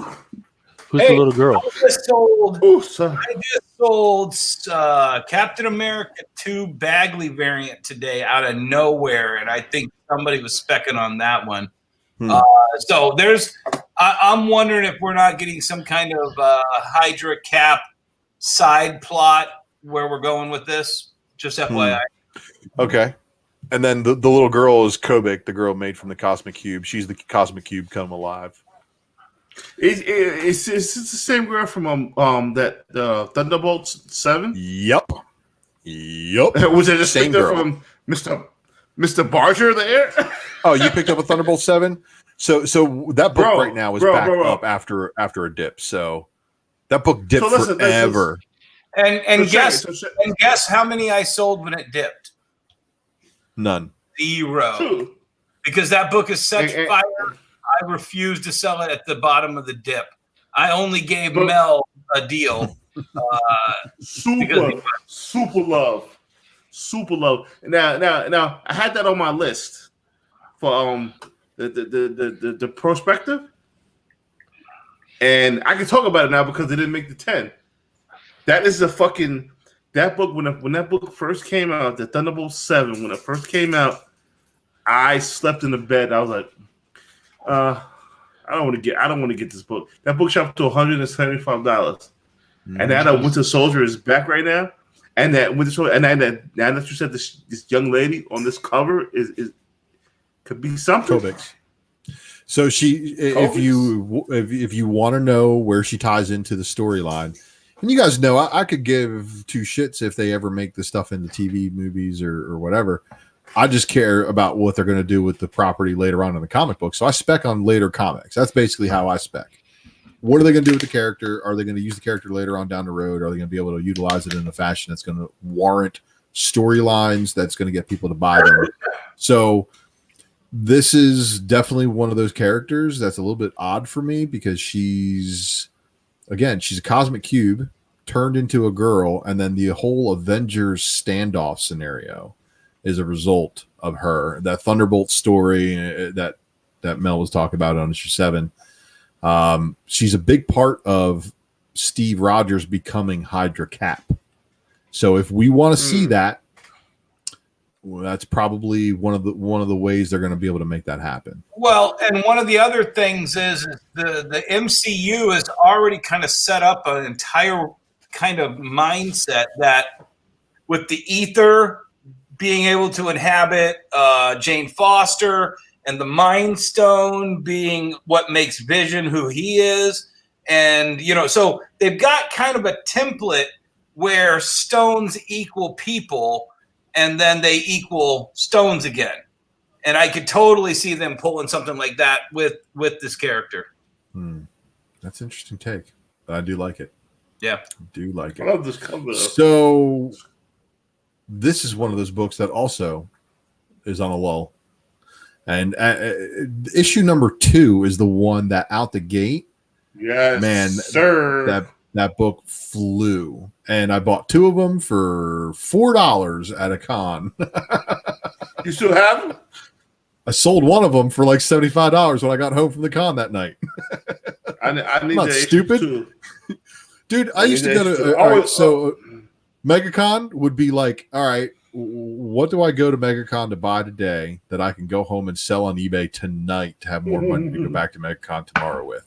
And I did that all 4 days just because I'm a hustler and my wife is very forgiving. But look at what the Mockingbird 2 goes for now. Nothing. Well, really? What, $20? Probably. I don't know. I haven't looked. But the issue number 3 Torque variant is one I just bought tonight because I didn't own it. And then I saw it for $10 and I was like, oh, I'm gonna buy it. I don't know how this one is not about to blow. You guys know about this. I'm sure McClay. I see McClay staring this one down a little bit too. So if you look closely, she's got 3 arrows that she's already shot. She got one that's already broke the bag. He's losing his money. She got another arrow that's already taken off his mask and another one that's already disarmed him. And she's stepping on dudes Ferrari Enzo or F430. It's or 458. All right. No way. No, nothing. Okay. Moving on. Yeah. Okay. So more Clint and All This of shit's these. like a $6. This shit's like a $6 book on the low. This? Yes. Oh, this was like a $6 book. It's an open order variant, wasn't it? Yeah. Try to find it. Yeah. Okay. $6 book. Situations, Hawkeye and Hawkeye. Well, maybe I'm twisted. By the way, I your could be twisted. Mockingbird 2s are still going for $80 raw. Those Mockingbird 2s? Yeah. Between 60 and 80. Huh. That's a true testament of a rarity of the book. You know, it's just there's not many out there. Yep. And probably not a whole lot of buyers. But you guys remember this series too? Hawkeye Freefall? This just happened. God, I don't even remember this. So this is a small 4-issue, I think, miniseries that they just did where Ronan comes back and it's not me, everybody, it's not me. And then guess what? In the 4th issue, guess who was Ronan? Echo? Nope. It was him. It was him. He played everybody the whole time because Ronan was out there doing some bad shit. And Clint got caught up, and then he had to hire somebody else to step in his place as Ronan for a minute, but then was really actually Ronan the whole time. So I don't know if this is where the Maya Lopez the Echo thing came back, but all right. So we're hearing she's been cast for which Disney Plus series? Echo. Oh shit. No, she might be showing up in Falcon and Winter Soldier at the end. Okay. So that's why that book's moving. No. I thought she was gonna show up in Hawkeye. Echo. That's what I heard too. I heard that she's gonna be in Hawkeye, but maybe she shows up before then. All right, look, if that happens, great. And if that's the reason why people are specking on that book, great. But do not be specking on Echo when it comes to Avengers 44 and the Phoenix. I'm warning you right now. Don't do it. Oh no, no. And if I'm wrong, you're still safe. Everybody's on a Daredevil wave. Wave. Everybody's on a Daredevil wave. Daredevil. So Hawkeye fans, of course, for the Clint Barton Hawkeye fans, the fried pie variants, and they're surprising me because for the longest time I bashed these as some of the worst books, but I think they've actually stood the test of time, and some of them actually have garnered appreciation. But I live near BAM, so I think it was like all these books are thrashed and nobody takes care of them at the store. I don't give a shit about them either. So I left a lot of them on the shelf. Gods of War, Civil War 2. Got Hercules looking at the hospital. Yeah, now this run, again, this is the run where he's Hydra Cat, right? And then this first Torque cover, this is tight. Got the trial of Maria Hill with her facing the gavel. I mean, it's artistically, it's good. That's fine. That's fine. Oh, you think that's fire? Then what do you think about this? It's a regular cover, Crazy, by the way. I think it's crazy. The Madam Hydra from during that time. So, just again, regular cover too. So I think that's a hit. And then there's this, which is, Hydra Cap again with his green cape. All right. Now, class is in session for all you guys who are Donny Cates fans, because this is Donny Cates' first Marvel work. Oh, nice. That's a nice score. Yeah, that was a little bit of the icing on the cake for this Cap run, because, other than Elizabeth Torque's covers and that one Madam Hydra, really a whole lot going on in there that's really all that worthwhile. But Sam Wilson, let me tell you something about Sam Wilson. These final issues, Dennis is probably one of the few retailers that probably has copies of these books because nobody was fucking ordering these things. What happened in 21 that I have fucking 5 copies of? I don't even remember now. But it doesn't have an Elizabeth Torque cover, so I couldn't tell you. It doesn't have all right. But yeah, issues 22, 23, and 24 did. So you have, a couple of good ones. Adam was saying it's not first talk. What's that? I mean, first case. Everybody says it's not first case. That's not his first art. It's not his first writing. It's his first Marvel. It's the first Marvel work he did. Yeah, that's what he said. They said they thought it was Ant-Man. And then somebody said thought it was Battle World. Well, then I may be wrong. And I could have sworn that I remember when I was working at the LCS and that damn book. Did he co-write Battle World or was it solo? That's the question. So I may be wrong. He quit. But anyway, not his first Marvel. Then I am wrong. Thank you for the clarification. But I could have sworn it was when I saw that hit the shelves. So, by the way, you are right. I am one of the few retailers with 22, 23, 24 on Amazon. I can imagine so. So this one right here, though, as you guys know from a previous Spec Matrix where I dropped the Legacy second print lenticular homage covers, Falcon did get a Elizabeth Torque A cover, which was your lenticular, and then the second print variant, which was her artwork that you could actually see without the lenticular effects blocking it. I have to admit, I was so stupid for not buying it on the second prints because I bought so many of the first print lenticulars and was so disgusted by them. I was like, I'm never going to go through these. And man, now I just kicked myself because this was the whole art right there. Yeah, and this is Dennis. They liquidated all these through Walmart too. So like the leftover copies went out through the Walmart packs. But then they went back to lenticulars because they still have so fucking many of them. I know. So, yeah, it's one of those scenarios. I like this next one, even though it's one of those situations where it's the wrong book for the variant, like in X-Men covering the Inhumans. Well, and I hated that they put the picture of the old book in the book. Yeah. They should have made that like the back or inside cover. Like somewhere on the splash pages or some shit. But they definitely screwed the pooch when they were looking at whoever was in charge of the marketing back then was just trying to get you guys qualified up because this was a meet or exceed. Yeah. So that was a fun one, and then I like this one. So. Now that we have a situation going on in Black Panther where we have a symbiote Killmonger.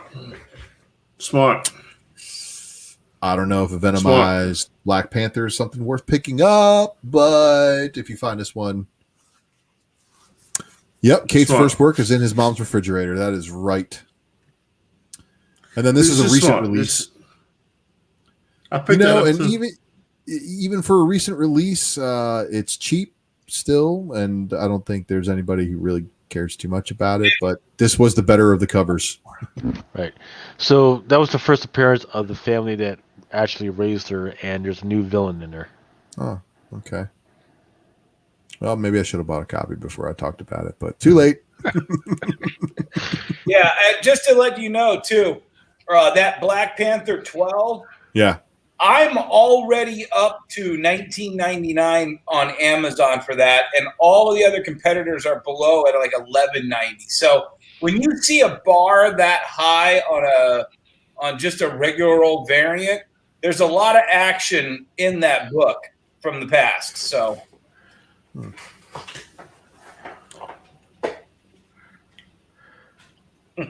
nobody bought this. Nobody. Dennis, how many copies of Hyperion 4, 5, and 6 do you have? Maybe I bought 3, and 2 of those would have been for polls. And you know what? Not so bad here. He's at least getting down with the strongest redhead on the planet. I think that's not an Omega level mutant. She a hoe too, though.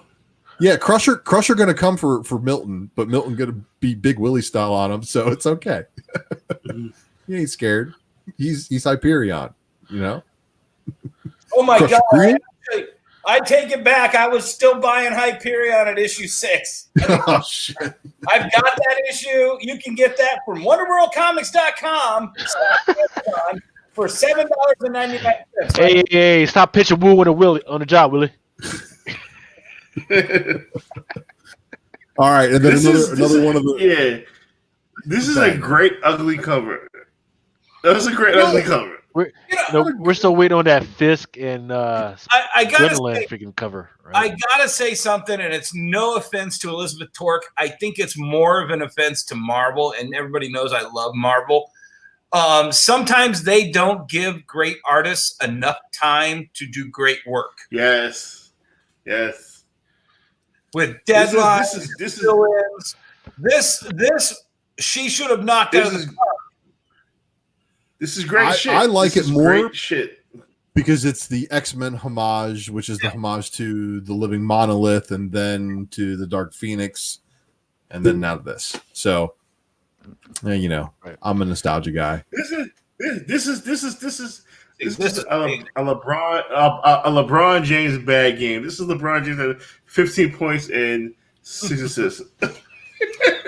So here's another one of those insane qualifier variants. Marvel and Diamond put up a bunch of hurdles for people to jump through.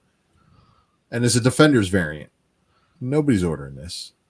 I mean, I think I remember seeing the work.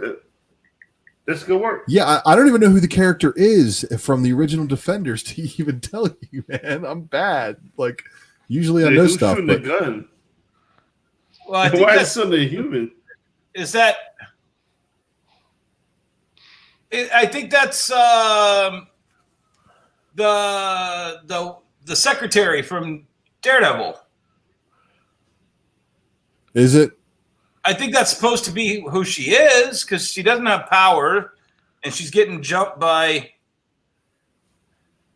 I don't know. I don't know either.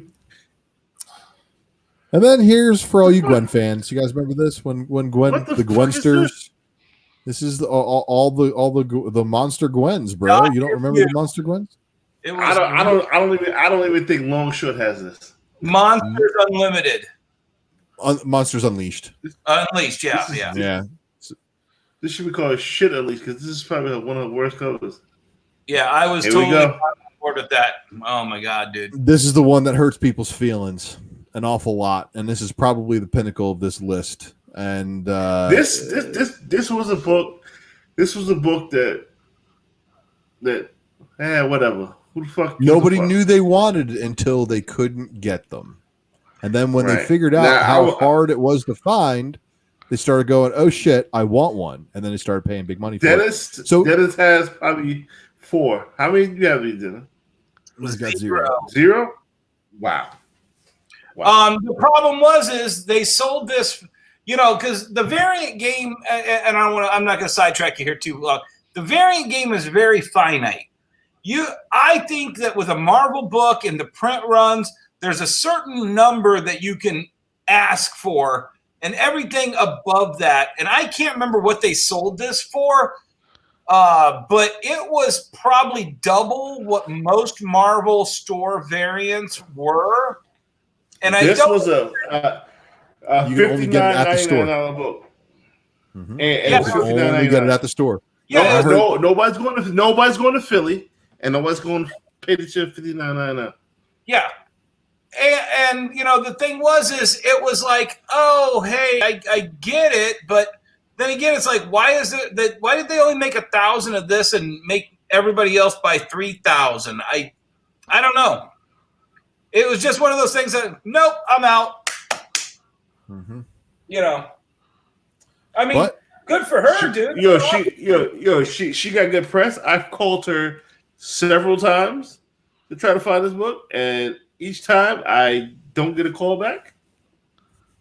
I see when they bid for $545, and I balked at them because it was not a 9.8. I wish I would have got it. Miss 100% of shots you don't take. But Mel, exactly. Look, if you really want this book, it will happen. If it's meant to be, it will happen. Like the Manifest Destiny thing is real. I am not paying $900 for this book. Is that how much the Kurt one is going for? Rob, shots to my man Rob Combs. He know. Oh yeah, he knows what time it is. $900 book. He knows what's up. Yeah, but I mean, I get it, but then I'm like, this is Riri here. I mean, you sleep with Riri if you want. No, beast. What I'm saying is like I put my face. The artist put my face on a Venom comic book. Okay, I don't care how famous the retailer is. The retailer is not the fan. The book is Riri. This is Riri's #1, and no other Riri #1. And first of all, I hear it from you all the time. Riri 1 isn't even the play. She's on the covers as Iron Man in multiple books, and some other ones holding the helmet, next to her in the armor. The real play is 3. 3 is where it happens in the story. 3, right? Yeah. Which is about right for if they're pacing for a 5-issue. When you break this down, it's like this is not a $900 book, in my opinion. It's not. The only reason I would pay $5 for it is because I couldn't find it. Right. Yeah, I knew you was finished because there's one go ahead. No, go ahead. No. It's a book that I'm looking for specifically on your list. That should be on your list. That I haven't seen yet. That's what I'm trying. You'll see it. You'll see it. Don't worry. Hey Mel, just send me. You know what I'm talking about. Make sure you send me a message if I got it. Okay. So, do you guys remember Dazzler did a miniseries? I don't remember Dazzler. Neither did I. So I thought this was kind of cool. This was the X-Men Prime and Inhumans Prime. That's fine. Connect the cover.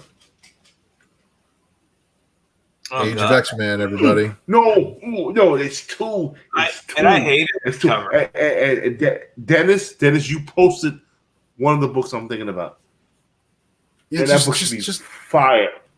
Just chill. I'll get to it, right? Mm-hmm. So the love story between Psylocke and Warren Worthington is well known, as the background picture shows, and then the foreground is the Age of X-Man and Psylocke relationship. This will tell you everything you need to know about Dazzler X Song #1. I have in stock both covers of Dazzler X Song #1, the Sienkiewicz and the Torque, and I have no copies of #2 because it did not sell, and I never ordered any additional 2s. And it's a 4-issue miniseries. Yeah, so you just bail. When that happens, you buy 10 copies of a book and you throw it out there and no customer wants it, you just pull that ripcord and let it go. Just like, okay, no 2, 3, 4. So Dr. Lovebox asked the question. Yeah, what's the purpose? What was the point of this era? The point of this era was to place hold while they negotiated their contract to purchase Fox. Yep, that's it. True. That's true. Remember. If you do the comics, they want to kill all the X-Men and keep the Inhumans. Inhumans was gonna replace the X-Men, and then that TV series happened, and they were like, you know what? Fuck this. Let's get our shit back and come back home. So here we have the Age of X-Men in X-Men #6, and thankfully it ended, I think, there or shortly thereafter. That's a good cover. This one is one of the two. There's 2 1 in 25s, and then there's the 1 in 1,000, or the 1 in 500, the black and white venomized variant. And remember, so nobody could understand what the piggies were about. 3 little pigs. Yeah, never seen that. And then before. This is the one where actually, what's her name? Takes the name Honey Badger, I believe. Yeah, Abigail. That's what it was. Mm-hmm. This is where she actually says, "My name is Honey Badger." And then more of this Orphans of X story, the 5-parter from the Legacy. But this one right here. Great cover. Yes. This is the one I'm talking about, Dennis. Qualifier variant. All You new said Wolverine you number say I 35. have it? No, remember there was a fucking store that did the fucking unknown. The Virgin. There's a Virgin store variant of this one. Yes. Fuck this cover up. Yep, because this was a qualifier variant. And look, honestly, nobody. I don't think it fucked it up that bad because nobody qualified for it. There's a lot of people who did not qualify for this variant. You'll see more of the unknown than you will see this on eBay. Correct. The trade dress is probably less common because of its ordering qualifications than the store variant that was done at probably This is minimum number of 4,500 copies. One of two I'm looking for on your list. All right. I know the other one you're looking for, and it's on there. Which one? Wait. You know which one it is. I've already shown you the big boy in that Iron Man. So it's an X book. So that's all you need to know. Hunt for Wolverine. Yeah. And then, I'm sorry, the Age of X-Man did not end in that book. It actually continued on here. That cover is the baddest. I forget the name of the dude that looks like the freaking bones and freaking jelly and shit. That is the baddest that dude has ever looked. Yep. And I'm not talking about like that freaking percent chills down your fucking skull. So you know what? And then to get back at what I hate most about variant cover programs that Marvel was doing is when they put fucking fire like this on a Captain America book. You know, but anyway, and I'm sure Jim Lee would probably be like, "Hey, what is the connection? What is the connection she did here? a really What good are job we? of that." What do we? So here's a store variant for you. Not the greatest. Definitely looks a little rushed. Like I don't know. Maybe I could have found a higher resolution picture for you guys, but I tried looking for one and I couldn't. Couldn't locate anything above like 300 by like 600. Find out where Age of Comics is and go to their store on Free Comic Book Day, and it's in there. Probably, and they probably ordered a metric shit ton of them. Is that what you were looking for, Mel? Yeah, my man, William. So this right here, my man, I dare you to find cover. I dare you to find. I mean, well, a lot of them came to market tonight, but I bet you they're going to be wiped off of eBay in about 3 seconds. Buy them. This shit, when I was on UD, I was like, this is good. When I was writing for Chew, I said, yo, this is the fucking cover. This is one of the best covers I've seen of X-Men in a while. And if there are books on eBay, if you guys like it, buy it because this shit is super duper. That's a 1 in 10 of Astonishing X-Men. Dennis, how did you get? He's looking for inventory. Give him a second. No, I'm looking to see if I got it and where the fuck it is if I do have it. It's not super rare. It's just surprising when you find it. That's why I'm. And look, good Mystique variants where she's transforming, right? Like we get a couple of them, but this one is like showcasing her like exactly how we all know she is, right? Yeah. So I think this is super fun. I remember when I see this shot, I was like, oh shit. Matter of fact, I didn't even find this on the wall. This was like behind other books. So it's not super duper rare. It's just I'm pretty sure they had higher incentive ratios for this variant that month. I'm not looking at my CLZ, so I can't tell. So Dr. Buck's find this for $12. Yes, you can find it for $12, and please buy it because this is a fire fucking cover. Oh, I do have it. See? How many? All right. I don't know how many, but you know what? Mel, I'll save one for you. My man. And so Mel can put down the phone now. And I have that Honey Badger cover, by the way, too. Oh, no kidding? No kidding?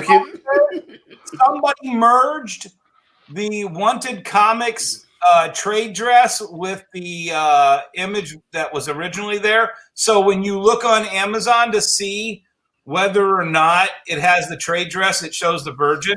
But I never bought that book from him, so I know I have the original. Right. Well, here's the Spider-Man number 15. That should have been an X-Men book. But this one I like. This one I like a lot. And Lucas, remember when issue 5 had that like one, what did they do? 1 in 500? Yeah. Yeah. Motherfuckers. so issue number 4, they were trying to let the beat build with the storyline about her going back to where her origins were. And I'm wondering, who's the Hydra lady with the snakes on her arms? That is Jessica's actual mom or some bullshit like that, or her handler or whatever. Yeah, it's like her handler or some shit. It doesn't fucking matter anymore. Is it Viper? It doesn't. Well, it doesn't matter anymore because she's fucking dead. Oh yeah, that's right.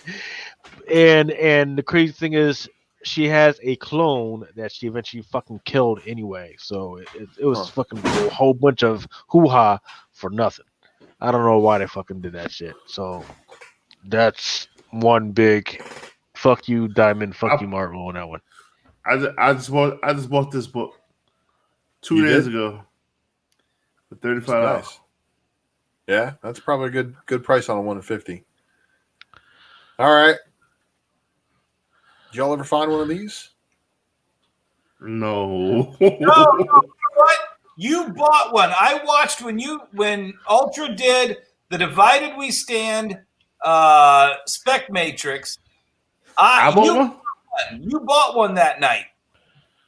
Because you possible. found You probably gave it away in the drunken box. Probably. That's okay. I think you did give it away in the drunken box, actually. So this is volume 2. And look for me. Listen, I looked through my boxes today, trying to find that Echo shit, and this didn't come up at all. So I might have gave it away. This one's going to be a little bit tougher, obviously, because this one came in the Stanley box. Oh. Yeah. So this is probably going to be like between this one and the Amalgam Coffee House comics. These two are probably going to be the toughest ones to get. But I know they're available in places. Oh, I'm everybody always says I'm loud. What, is that better?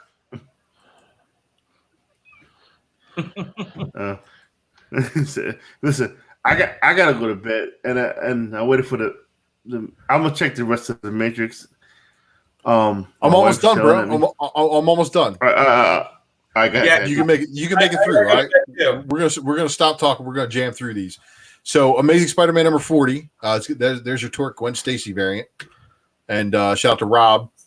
Now, this one, I'm surprised it sells for as cheap as it does, being the variant of the marriage of Ben Grimm and Alicia. Again, right? They got married like 3 times. They got married more than I did. Did they? Okay, well, this is where they got married. Now, my 10 picks from the list, and a breakdown of why they are on the list. I like this. This being a 1 in 50, and right now I've seen them as cheap as $8. That's fucking ridiculous.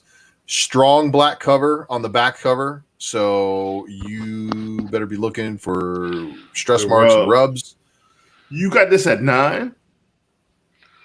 Yeah, I got it $10.95 today.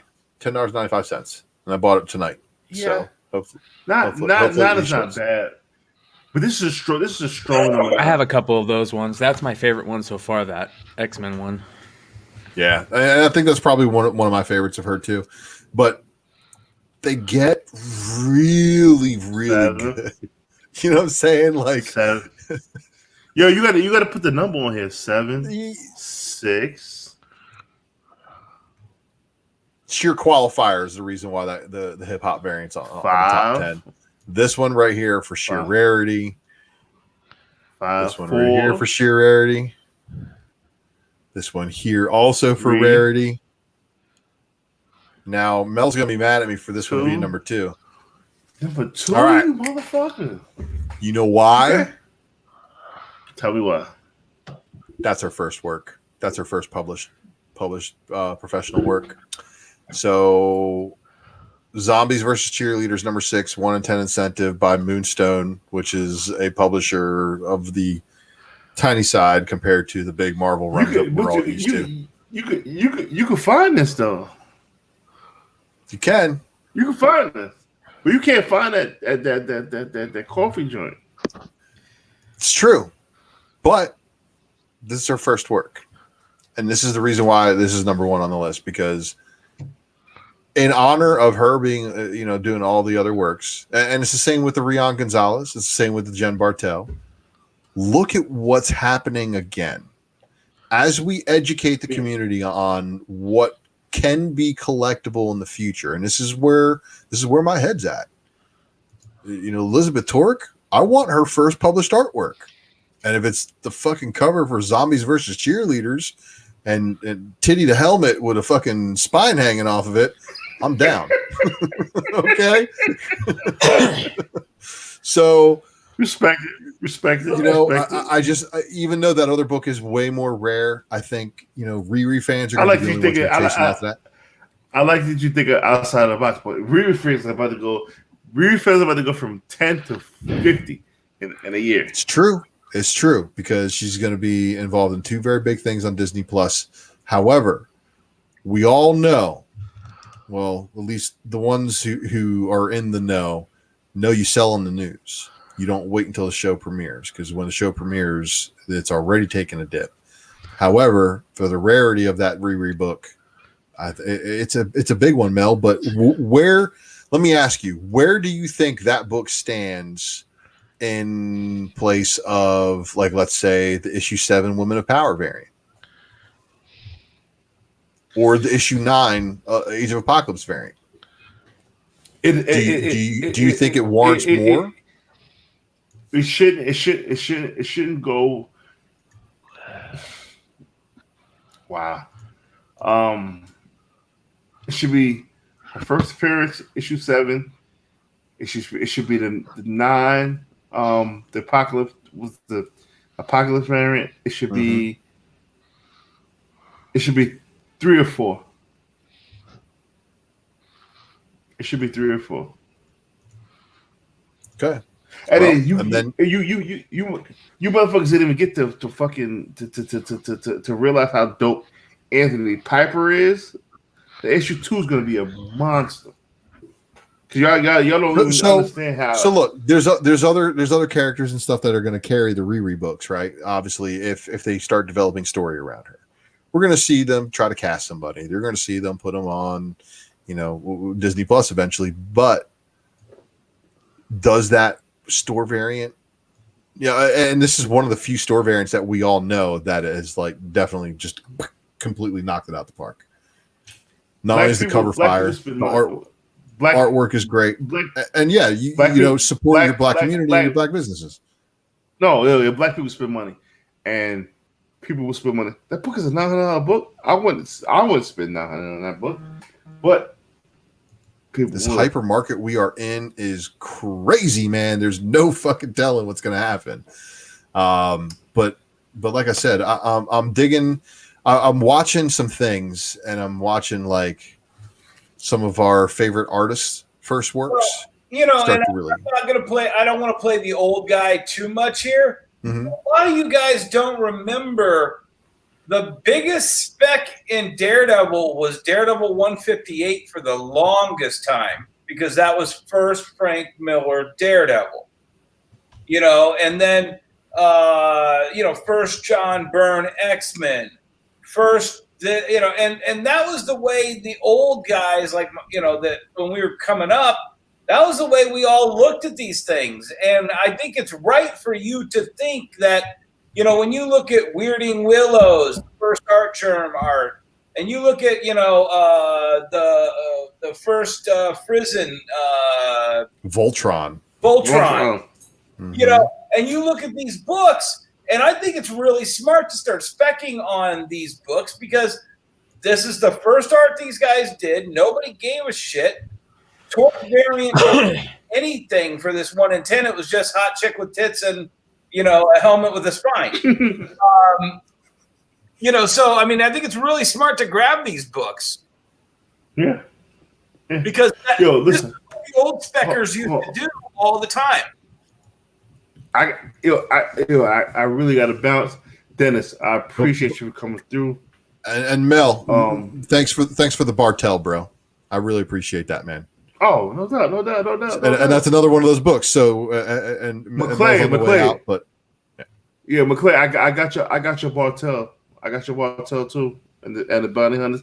Dennis, I really appreciate your insight coming through. I don't mean to rush the way, but my wife got. No, man, but you gotta run. It's cool. It's cool. I want to see you open that box live next week. Absolutely, Lucas. Fucking love you to fucking death. Can you spin that wheel for everybody to see for the haha? Let me know who wins. We can do that. I know you guys are gonna be on for a minute. Bow out two guys, Ultra, the Spec Matrix, dead on as always, brother. Appreciate it, man. Lucas, awesome talking retail with you. Brian, hey, thanks for pushing the buttons and everything that you do up there. Lucas, like I said, you second in command. Hold me down. I love you to death. I'm out of here. My fans, appreciate y'all. Message me tomorrow, Mel. I'm out. Absolutely.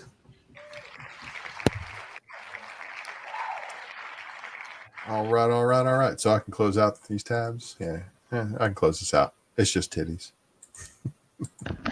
Are you done?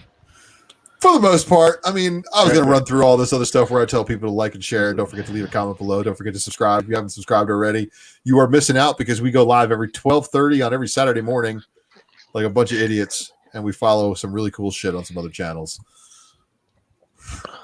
Keep it short and sweet. Did I stop? Oh, no. There we go. So what I was saying is the reason why I spec on these first arts, look at what B and Puppy Cat did. Holy shit. B and Puppy Cat number 8. And then, of course, the Bartell raw copy was selling for like 120. Blue Green moved that one book. So, and I know Blue Green's a big fan of Bartell. But, yeah, I go after artists' first work. And I don't think it's a bad thing. Yeah. It's paid off me, well. that's all I call. That's my main collecting is creator firsts. Yeah. So, right. Yeah. People forgot that this was Women's History Month. And I saw a couple of comments like, "Oh man, why are you still doing women?"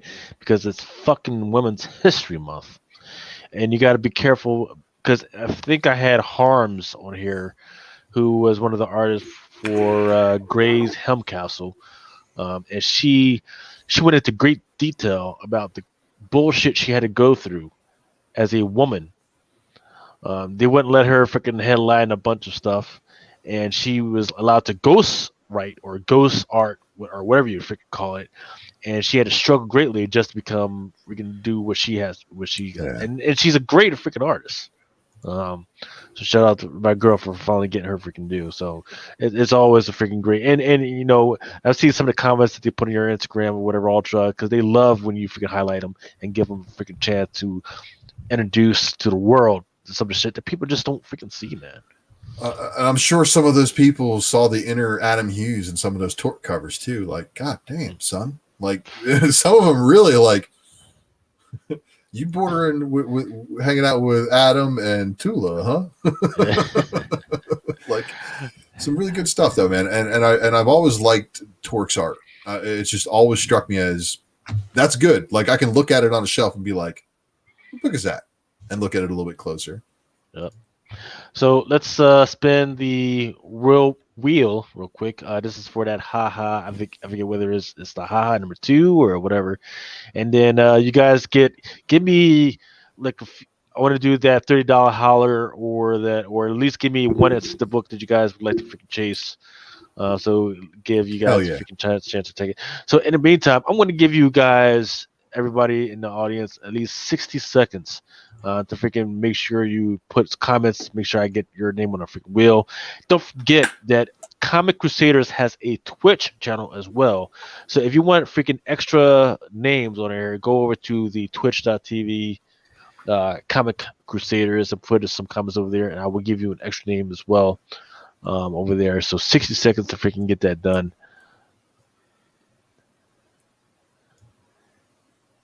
Key Seekers Comics, just trying to make sure. Yep. I'm sorry, I don't have the background music normally playing, but I got to get that done, man. I got to find something without freaking getting us freaking wrapped up for more charges and more violations. well, and that's why I love White Bat Audio. They are who I use on my channel and all my videos because they are copyright free and royalty free music, and he encourages you to use his streams.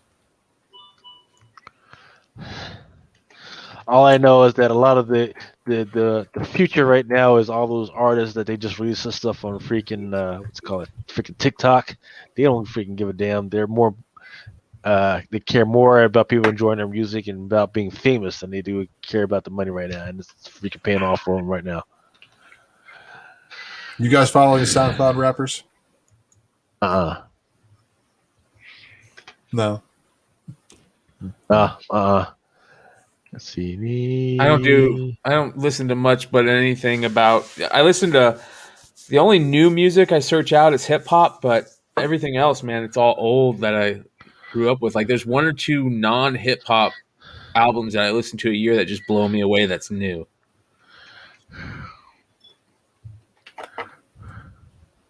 I can't listen to much new music. I've now become the old man. Yeah, I'm with you, brother. The future is now, old man.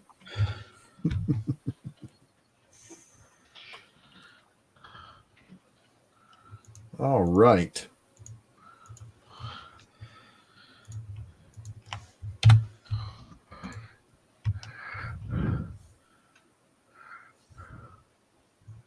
What should you just talk about? They buying eight of the books I showed them tonight. Y'all are crazy. Like I can understand. Like, oh, I like that one. I'll buy that one. But buying 8. God Damn dang. sharks. Amazing. Amazing. And this is this truth of what Brian was talking about. You know, before I talk about a book, if I want it, I need to make sure I buy it before I talk about it. It's a shitty thing to happen, but if I don't, the book's gone, and I'll have to wait years and hope that y'all forget about what I told you before that book calms down again, and I can actually get it and put it in my collection. So, all right, one more. Make sure Mojo gets the second name, and then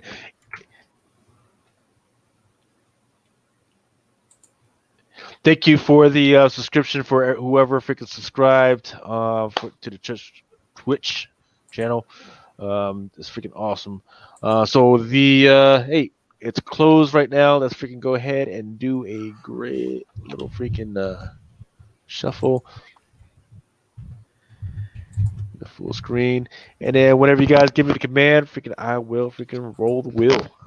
hey Lucas, can you put the link in the private chat? For what? For us. Oh, for the Twitch. No, for the show. For the stage. You can still add people, can't you? The stage for what? For this? Like yeah, our show. Like if we had a guest that wanted to come on. Ah, gotcha. Invite.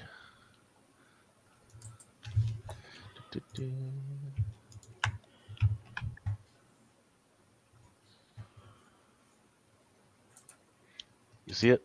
Mm-hmm.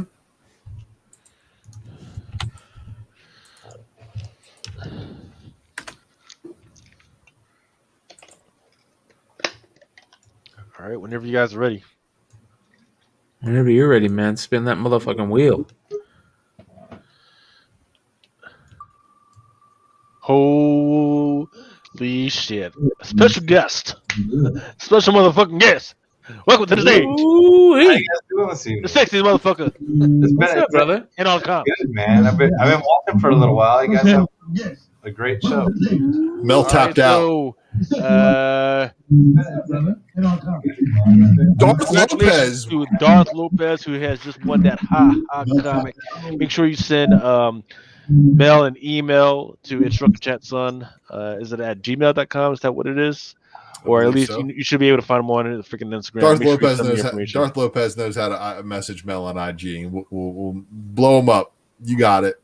But good win. I can't remember if it was Darth Lopez who was over also on IG looking for issues 1 through 3. He just won issue number 3. I don't know. Somebody from one of the chat familiar names said that they were looking for the haha issues.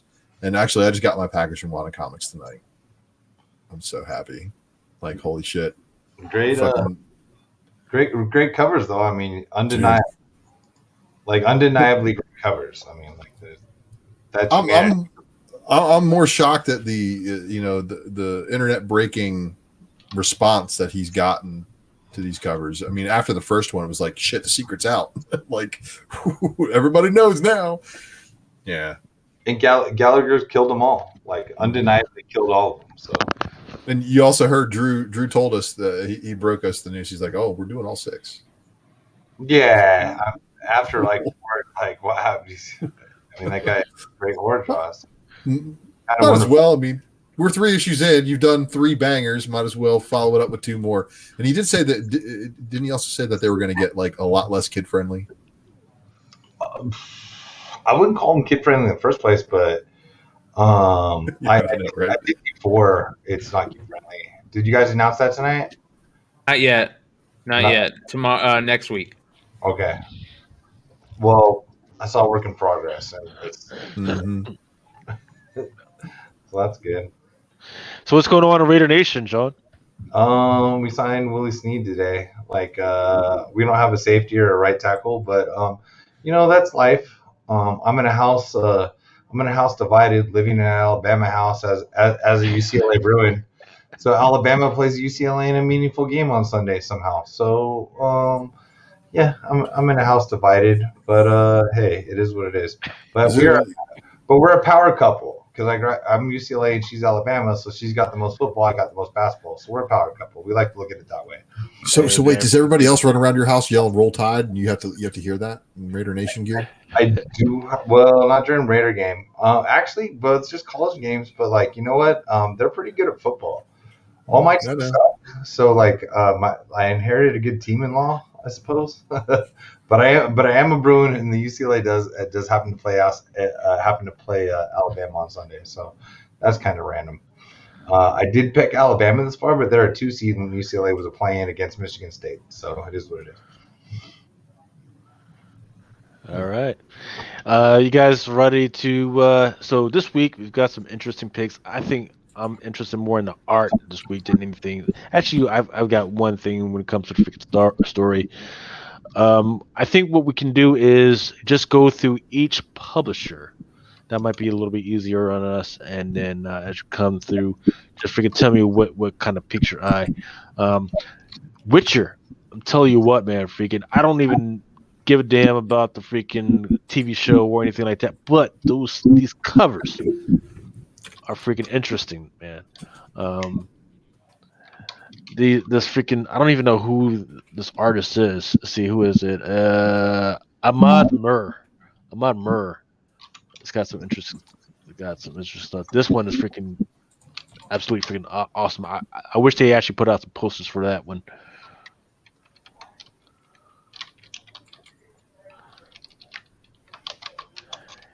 That one's a little weird. This young Hellboy, the Hitland #2.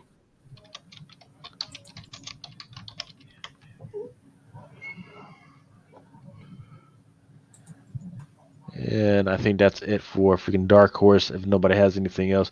What about DC? Does anybody care anything about DC anymore? No, but that Batman The Adventures Continue #1 cover H Dynamic Forces with the thick Batgirl. Did you see that? $35.99. What is it? It's a signed. It's that's Dynamic Forces, so that'll probably be down in the Indies and some shit. But yeah, I mean, and it's a store variant you can probably get someplace else too. But I was looking through some of the Future State stuff. I know they're closing out some of those titles. Let's see.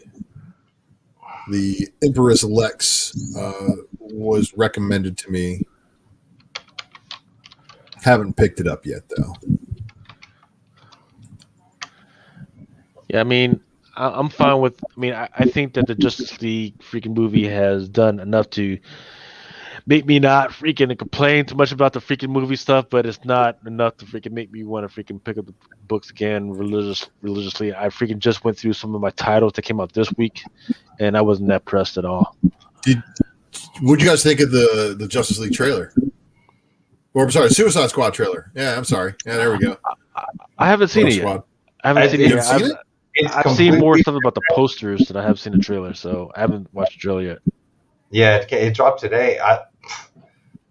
Dude, look, man. Gunn doesn't miss that often, and I honestly don't think he did. They pretty much only brought over Harley from this thing, right? If I'm not mistaken, they gave her and Flag, and Rick Flag, and Flag. Okay, and Flag. But honestly, dude, I enjoyed it. I like shit like that. Like I said, Gunn doesn't whip that often. I thought it was pretty good. Dude, there was a shark in board shorts destroying people and eating them. Yeah. Is it just a squad of the team people in polka dots are like, dude, you thought we were stupid last time? Let's see what we're doing. So honestly, I'm probably gonna really enjoy this. It's gonna make no sense, and I'm gonna love the fact that it makes no fucking sense whatsoever. Because I don't always try to make that much sense. So, hey. I don't know. Any who else saw it? Ultra, obviously you saw it, dude. Oh yeah, I loved it. I honestly, I was like, oh shit, I'm gonna watch another DC movie. That's 2 in this last week that I wanted to watch. It's amazing. Wait, 2 new, or are you just talking Snyder Cut? Oh, it's Snyder Cut because there's nothing else really worth watching. I don't think, is there? I love the shit about it. And my friend was texting me. He's like, I don't really understand this. I'm like, you're not supposed to, man. Like, you're not. You know what? I was like, I don't. He's like, but the end of it, I'm all, yeah, that's the point. It ended on a cliffhanger. We're all pissed off about that. As comic fans, we all freaked out with John's, turning, we all freaked out in the middle of the movie with that, but why didn't that guy go help fight? But anyway. Because he's a. So Martian, yeah, go fight, man. Well, the interesting thing about freaking the way DC has kind of changed his whole history around with John Jones within the last couple of years is they changed the whole way, or the reason why he actually came to Earth is because when he was on his planet, he was actually like a corrupt cop, right? And the one dude that he let go because he paid him off was this dude that had this disease, right? And that disease basically killed the whole freaking planet. And part of that disease was part of the anti-life equation. So freaking he was the only one that freaking survived that whole freaking thing, and the only place he could freaking live was he came to freaking Earth. So he's out of freaking guilt. That's the only reason why he hasn't left the planet, because he knows that the anti-life equation will eventually make its way to freaking Earth, and he has sworn that that's his duty to make sure that the same thing that happened to his own planet will not happen to Earth. So that's why it's interesting. But that's only what happened with the last couple of years. So if they want to go that way, I'm freaking fine with it. But if they do some other bullshit, I just want to know, how does he have a daughter? He has a freaking. What does he have? He has an Earth daughter or some shit. I don't freaking know. No, because I know he's.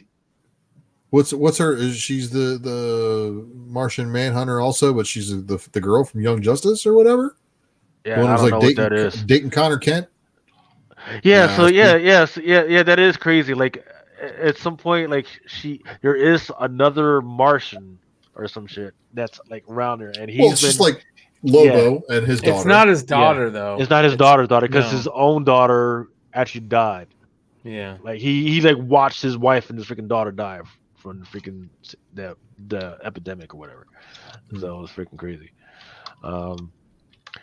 You can crossover 3. It's got crossover 4. It's got second prints coming out. Crossover 5. Nobody's paying attention to the story anymore because freaking Donny Cates promised heaven and earth, and he did not deliver at all.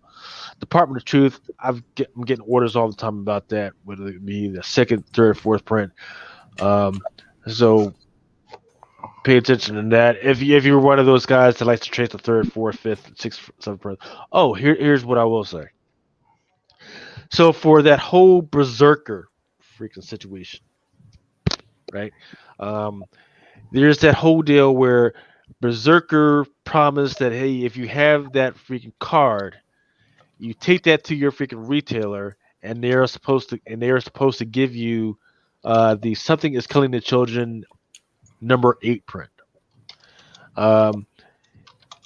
Apparently there was supposed to be some type of memorandum where that shit was supposed to be taken out of. I didn't take that shit out because I never freaking received that memo, right? So in the meantime, I didn't freaking order any of that stuff because I didn't hear any of that stuff until I actually heard that shit like third freaking hand. So there was maybe 1 or 2 people from the poll box that freaking they qualify for that stuff. So they'll be getting that stuff. But if you want to freaking take that card to see if your retail store is down with that shit, freaking go ahead. But if you haven't ordered at least 3 from the poll box, I can't help you because I didn't freaking get enough freaking copies because they didn't freaking they didn't tell me on time. Right. Yes. Right. So they didn't freaking tell me to freaking order that, so I didn't freaking order any. But they're going to get me what they can, which is probably 0 or whatever. So we'll see what's going on with that one. See, Department of Truth, number 7, Noctera. Shadecraft. Here's what I will tell you guys. Freaking Shadecraft has already been freaking optioned. Right? I don't like the freaking characters. There's nothing to know about the characters because they really haven't developed them so far. All they've developed so far is how their world kind of freaking works.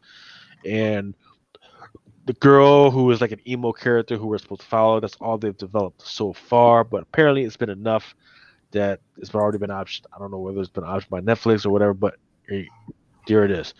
So hopefully there's no incentives, I don't believe, for this thing. So maybe there might be a thank you variant or something out there. So I wouldn't spend a lot of money on this. So there it is. How about you guys? Is there anything from Image that you guys are keeping an eye out for this week? I do know that the Noctera second print is on a lot of people's radar because the first print may have been still on shelves in places and low ordered because people, again, look upon the scapegoat and I haven't sold out. I'm not ordering second print. So there's that. I think that's the only Image book I was really kind of looking forward to. And of course, Department of Truth later prints. Right. Don't forget that Spawn number 316. They're supposed to have an overship of like 1.5. I forget what it actually looks like. In fact, they don't have any art for that yet, but there is supposed to be an overship for that one. But I tell you what, I do freaking like this freaking cover regardless. Redeemer Spawn. Yeah. I like this cover as well. That's nice. Still $2.99. Yeah, they dropped my Spawn toys off yesterday. You know what? I'm actually getting this week is Mandarin Spawn. There's a Mandarin Spawn toy that's coming out this week, and it's coming in this week. Dude, I pre-ordered one from Walmart like last year, and I had 5 in a box that I haven't opened. I thought it was Mandarin. Maybe, I'm probably tripping. I don't think it was Mandarin, but it was a different Spawn. Probably wasn't Mandarin. Yeah. But I have 5 in a box that were like Walmart exclusives, and I'm way too lazy and way too busy to open that box. Talking about freaking, man, my wife was getting a little pissed off because I've got a whole bunch of unopened boxes just sitting fucking around. Oh, exactly. but I got the Spawn box. I did get the Kickstarter box. I got the Kickstarter 3-piece box. Yeah. So I'll probably open it up on Monday. Here's another shot from freaking Gleason. Freaking, you dropped strawberries in the weed. Yeah. So what was that? That was Spider-Man number 33, the freaking 3D freaking variant. So this is their shot at Man-Thing. I think. Look, I'm going to support Man-Thing. I freaking love Man-Thing. I love the whole thing about Man-Thing. So I'm getting one regardless. But then there's this. Guardian. Yeah. Yeah. I mean, there's this Jacinta variant, which was like a 1 of 10. They're charging like $13 for that. So be careful of how much you're willing to pay for that. I don't know if this is the Harrower. I think that's a new character. So that's the whole point about it. So, but I don't see her playing big in Marvel Universe going forward. But hey, you do what you guys want to do. See, so it's a tree. She had like a tree brush for a leg going on. So I like the Stegman variant on Beta Ray Bill, cover C, Oh. and then there's the incentive, of course. Right. It's 100, 1 in 100, I guess it is. I like Manole's Thor variant actually on that. He's got the homage, but it is what it is. Yeah, the homage to Thor Yeah, 337. yeah. Actually, I think it's nice. Yeah, I tell you what, man, I'm in agreement with Ultra right now, man. This freaking color is freaking beastly. But it's just, overall detail. Like you compare it to all the other covers. The other that one looks cartoonish. That one, Todd Nauk, is not bad, but it's just it doesn't have that grit. And then the Simonson, of course, that's your that's stuff right there. It's throwback. Right. And of course, Black I got Cat. me Bartel and Hughes. Which one for Black Cat? Yeah. Yeah, that is definitely freaking beautiful. A little bit more played down on her whole dress. Looks like a sophisticated freaking older lady. The Adam Hughes, that one's going for $54. It's a On one in Midtown. 25 though. Yeah. Well, I know what I paid at my LCS for it, and they're getting me pretty hard. I've always felt the same about any new book with legitimately especially from their company, 10 or 15 from Marvel, and then they're going to get 10 or 15 more variants to pretend they can sell the next 10 or 50 from Marvel. And it's just I've always felt you know what? Unless one of them is just this murder art that's the greatest shit we've ever seen, which is really rare. It's hey, we're all getting fucked. I almost completely sit them all out. Because I'm when I've got 40 variants to choose from, unless it's some character I enjoy Werewolf by Night, which will never have 50 variants to choose from until it doesn't matter. I just think I think when you got that many covers, it's too much. All the silk, and there's 4 of them that are dropping. Right. So yeah, this came as a surprise to nobody. Everybody saw this coming a mile away. This is just a beautiful freaking cover. So I'm pretty sure this not going to sell out. wait till you see the Emma Frost one. Yeah, this one. Yeah, that one's going to be for the personal collection. And then you got a silk 1 in 100. You got that one right there in the traditional Korean attire. Dude, and they're basically swipes of silk 1 and that's silk 1 and 2 swipes. If anybody didn't notice, if you guys don't remember the 1 in 25s from the silk series, I didn't even see these till right now, and I know both of those are swipes or homages or whatever you want to say. Of the 1 in 25s of those, the right there, left and right. And this one's a 1 in 1. Yeah, that one's a 1 in 100. Ji Hung Lee. This guy's destroying right now, dude. His covers are so good. It's they're almost too good. For those who still care about Star Wars High Republic, I remember how hot Star Wars High Republic was just a month ago, right, Brian? I mean, this was blazing hot. Now it's all died down because I don't think anybody's actually read it or actually cares about it anymore. So still hoping that 5th print. Still hoping number 1 goes 5 prints. It's at 4. Will it call for a 5th? Let's see. In fact, I'm starting to see Star Wars High Republic in some of those Walmart freaking joints already. So, really, that's all new variant cover. Yeah, they got their own variant cover for it. Yeah, it's a variant. That's a special Walmart variant. That's actually selling, I think. Yeah.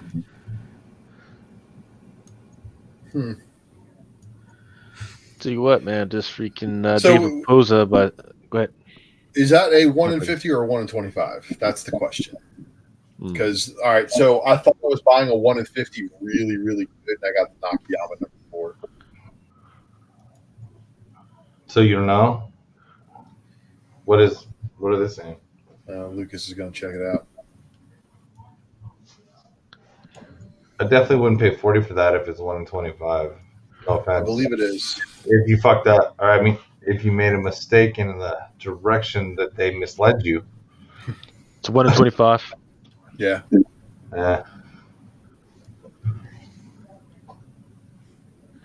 Yeah, I mean, so once again, I'm known for delaying, like, hey, don't pay or be careful of not paying for 125s or 150. But the fact that the Amazing Spider-Man freaking print run is so freaking doggone high, that's where you got to freaking be careful because, yeah, there's going to be a lot out there. There's going to be a lot of people that don't understand what they got, so they're going to sell it for cheap later on. In my opinion, judge the art for yourself. You know. I'm not talking, obviously not like you guys are gonna be, but like if you see the 125, you're like, oh, well, this one is like ridiculous. Buy it, man. Trust your gut. Don't buy 100. Buy 1 or 2. If you like the art and your type of art starts to sell a little bit, man. So, just trust your gut. Don't forget to show that Ghost Rider. You skipped over that one. It's another Bartel. People kind of miss that one. That one right there. Oh yeah. Oh, it's a one shot. It's not a ratio, right? Nope. No. All in order. Just a beautiful one-shot Ghost Rider cover. Absolutely It's freaking beautiful. gorgeous. I'm not gonna dispute the art. The art's really good, but it's like the art Ghost Rider fans will be like, wait. Who is this? And then check out the one right next to it. It's a Meatloaf Bat Out of Hell swipe on the right hand side. So it's a swipe of Bat Out of Hell's cover. Need anything for love. I would do That's That was back into hell. 90s. That's Classic back into fucking hell, 90s. not out of hell. Or well, I think that was the whole name. Bat Out of Hell too. Back into hell. Yeah. Let's see. This one is sold out for some reason. Unit number 4, cover They just B didn't by order Ryan any. Brown. They just didn't order any. Promise you. Give me a quick second. Let me freaking check and see if that's actually sold out in freaking Diamond.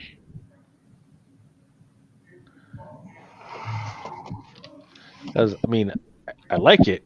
Just I don't like it to go crazy over it. Let's see. Nope, it's not sold out in Diamond. So, order 3. There's been a lot of those variants that I've noticed.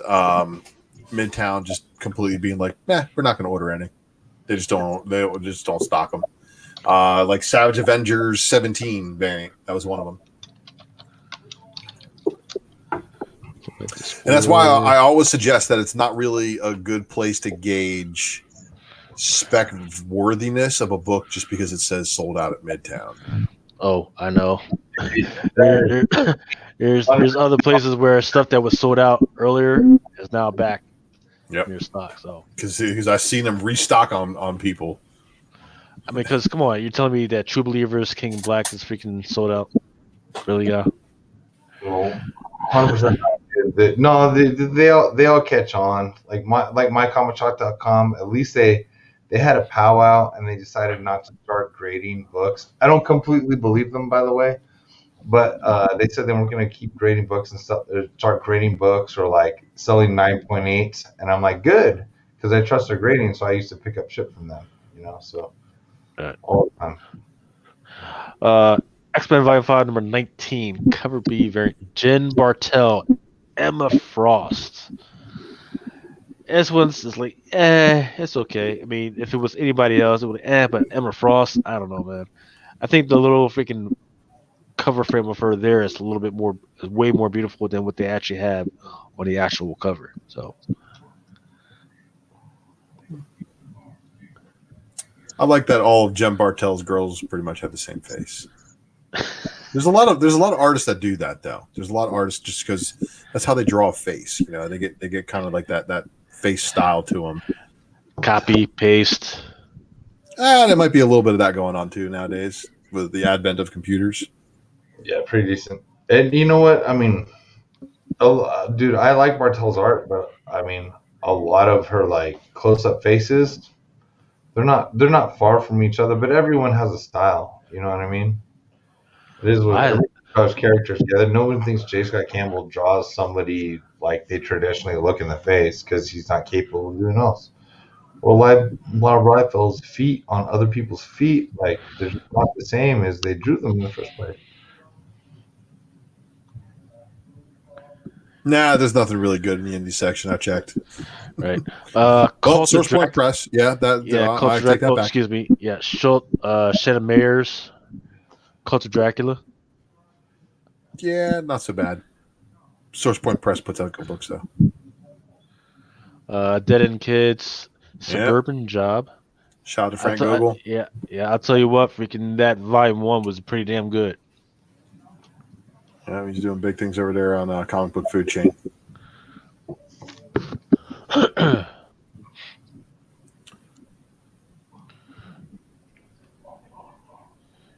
Let's see. I'm trying to see if there's anything else. Zenoscope, of course. I'm going to have a bunch of Zenoscopes in here, so if anybody wants any of that stuff, freaking half price, freaking just let me know. Platinum Retailer? Yes, sir. He gets the goods. I breed the body is wild. It fucking looks like it. Jesus.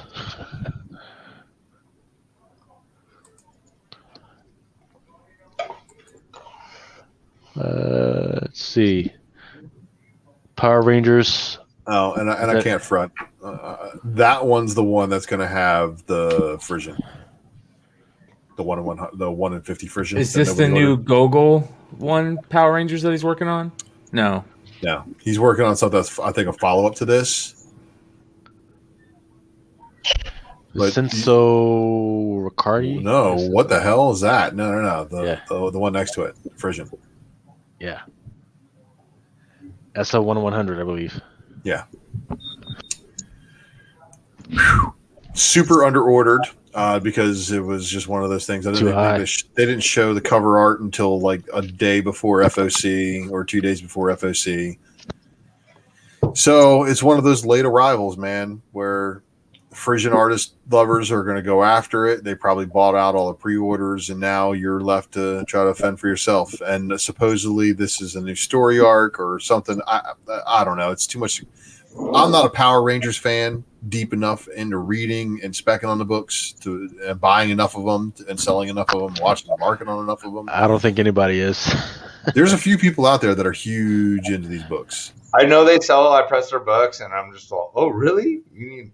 And then I actually look up because I'm trying to enter like a CGC thing or something. What the fuck is this thing? There's like writing all over the book, and I get like flip it. Well, just press this. I don't want to open it. It's Power Rangers verse. You gotta look up shit by barcodes constantly, and even then, shit's not even there. Type it in perfectly. It's easy. Get out of here, man. Anyway, Power Rangers. I bought my brother-in-law a green Power Rangers pullover zip-up hoodie like 3 years ago because he told me he liked the Power Rangers at that age. And so I decided to make him dress in front of the family. Let's see. That might be it for this week's stuff. That's a bunch of trade paperbacks and shit. Nobody cares about those. All right. Steve, he likes TPBs. Well, Steve is he makes money though. I don't know how to make money with trade paperbacks. I can barely keep. Steve knows which ones are out of print more than Amazon does. Oh, he's a good man. He's a champ. All right, old man. Do you guys think you guys got enough time or freaking energy in you for the FOC this week? I don't know about all that. So I'm gonna try.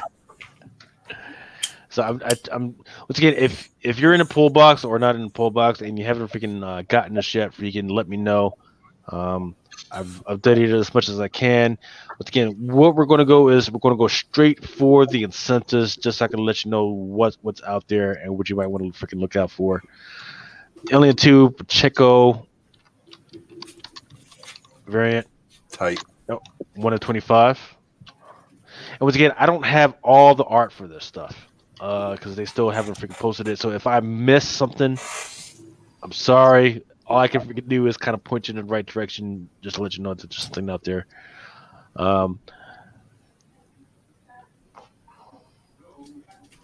Stephanie Hans, Black Knight Curse of the Ebony Blade, 1/25. Wraparound. So variant.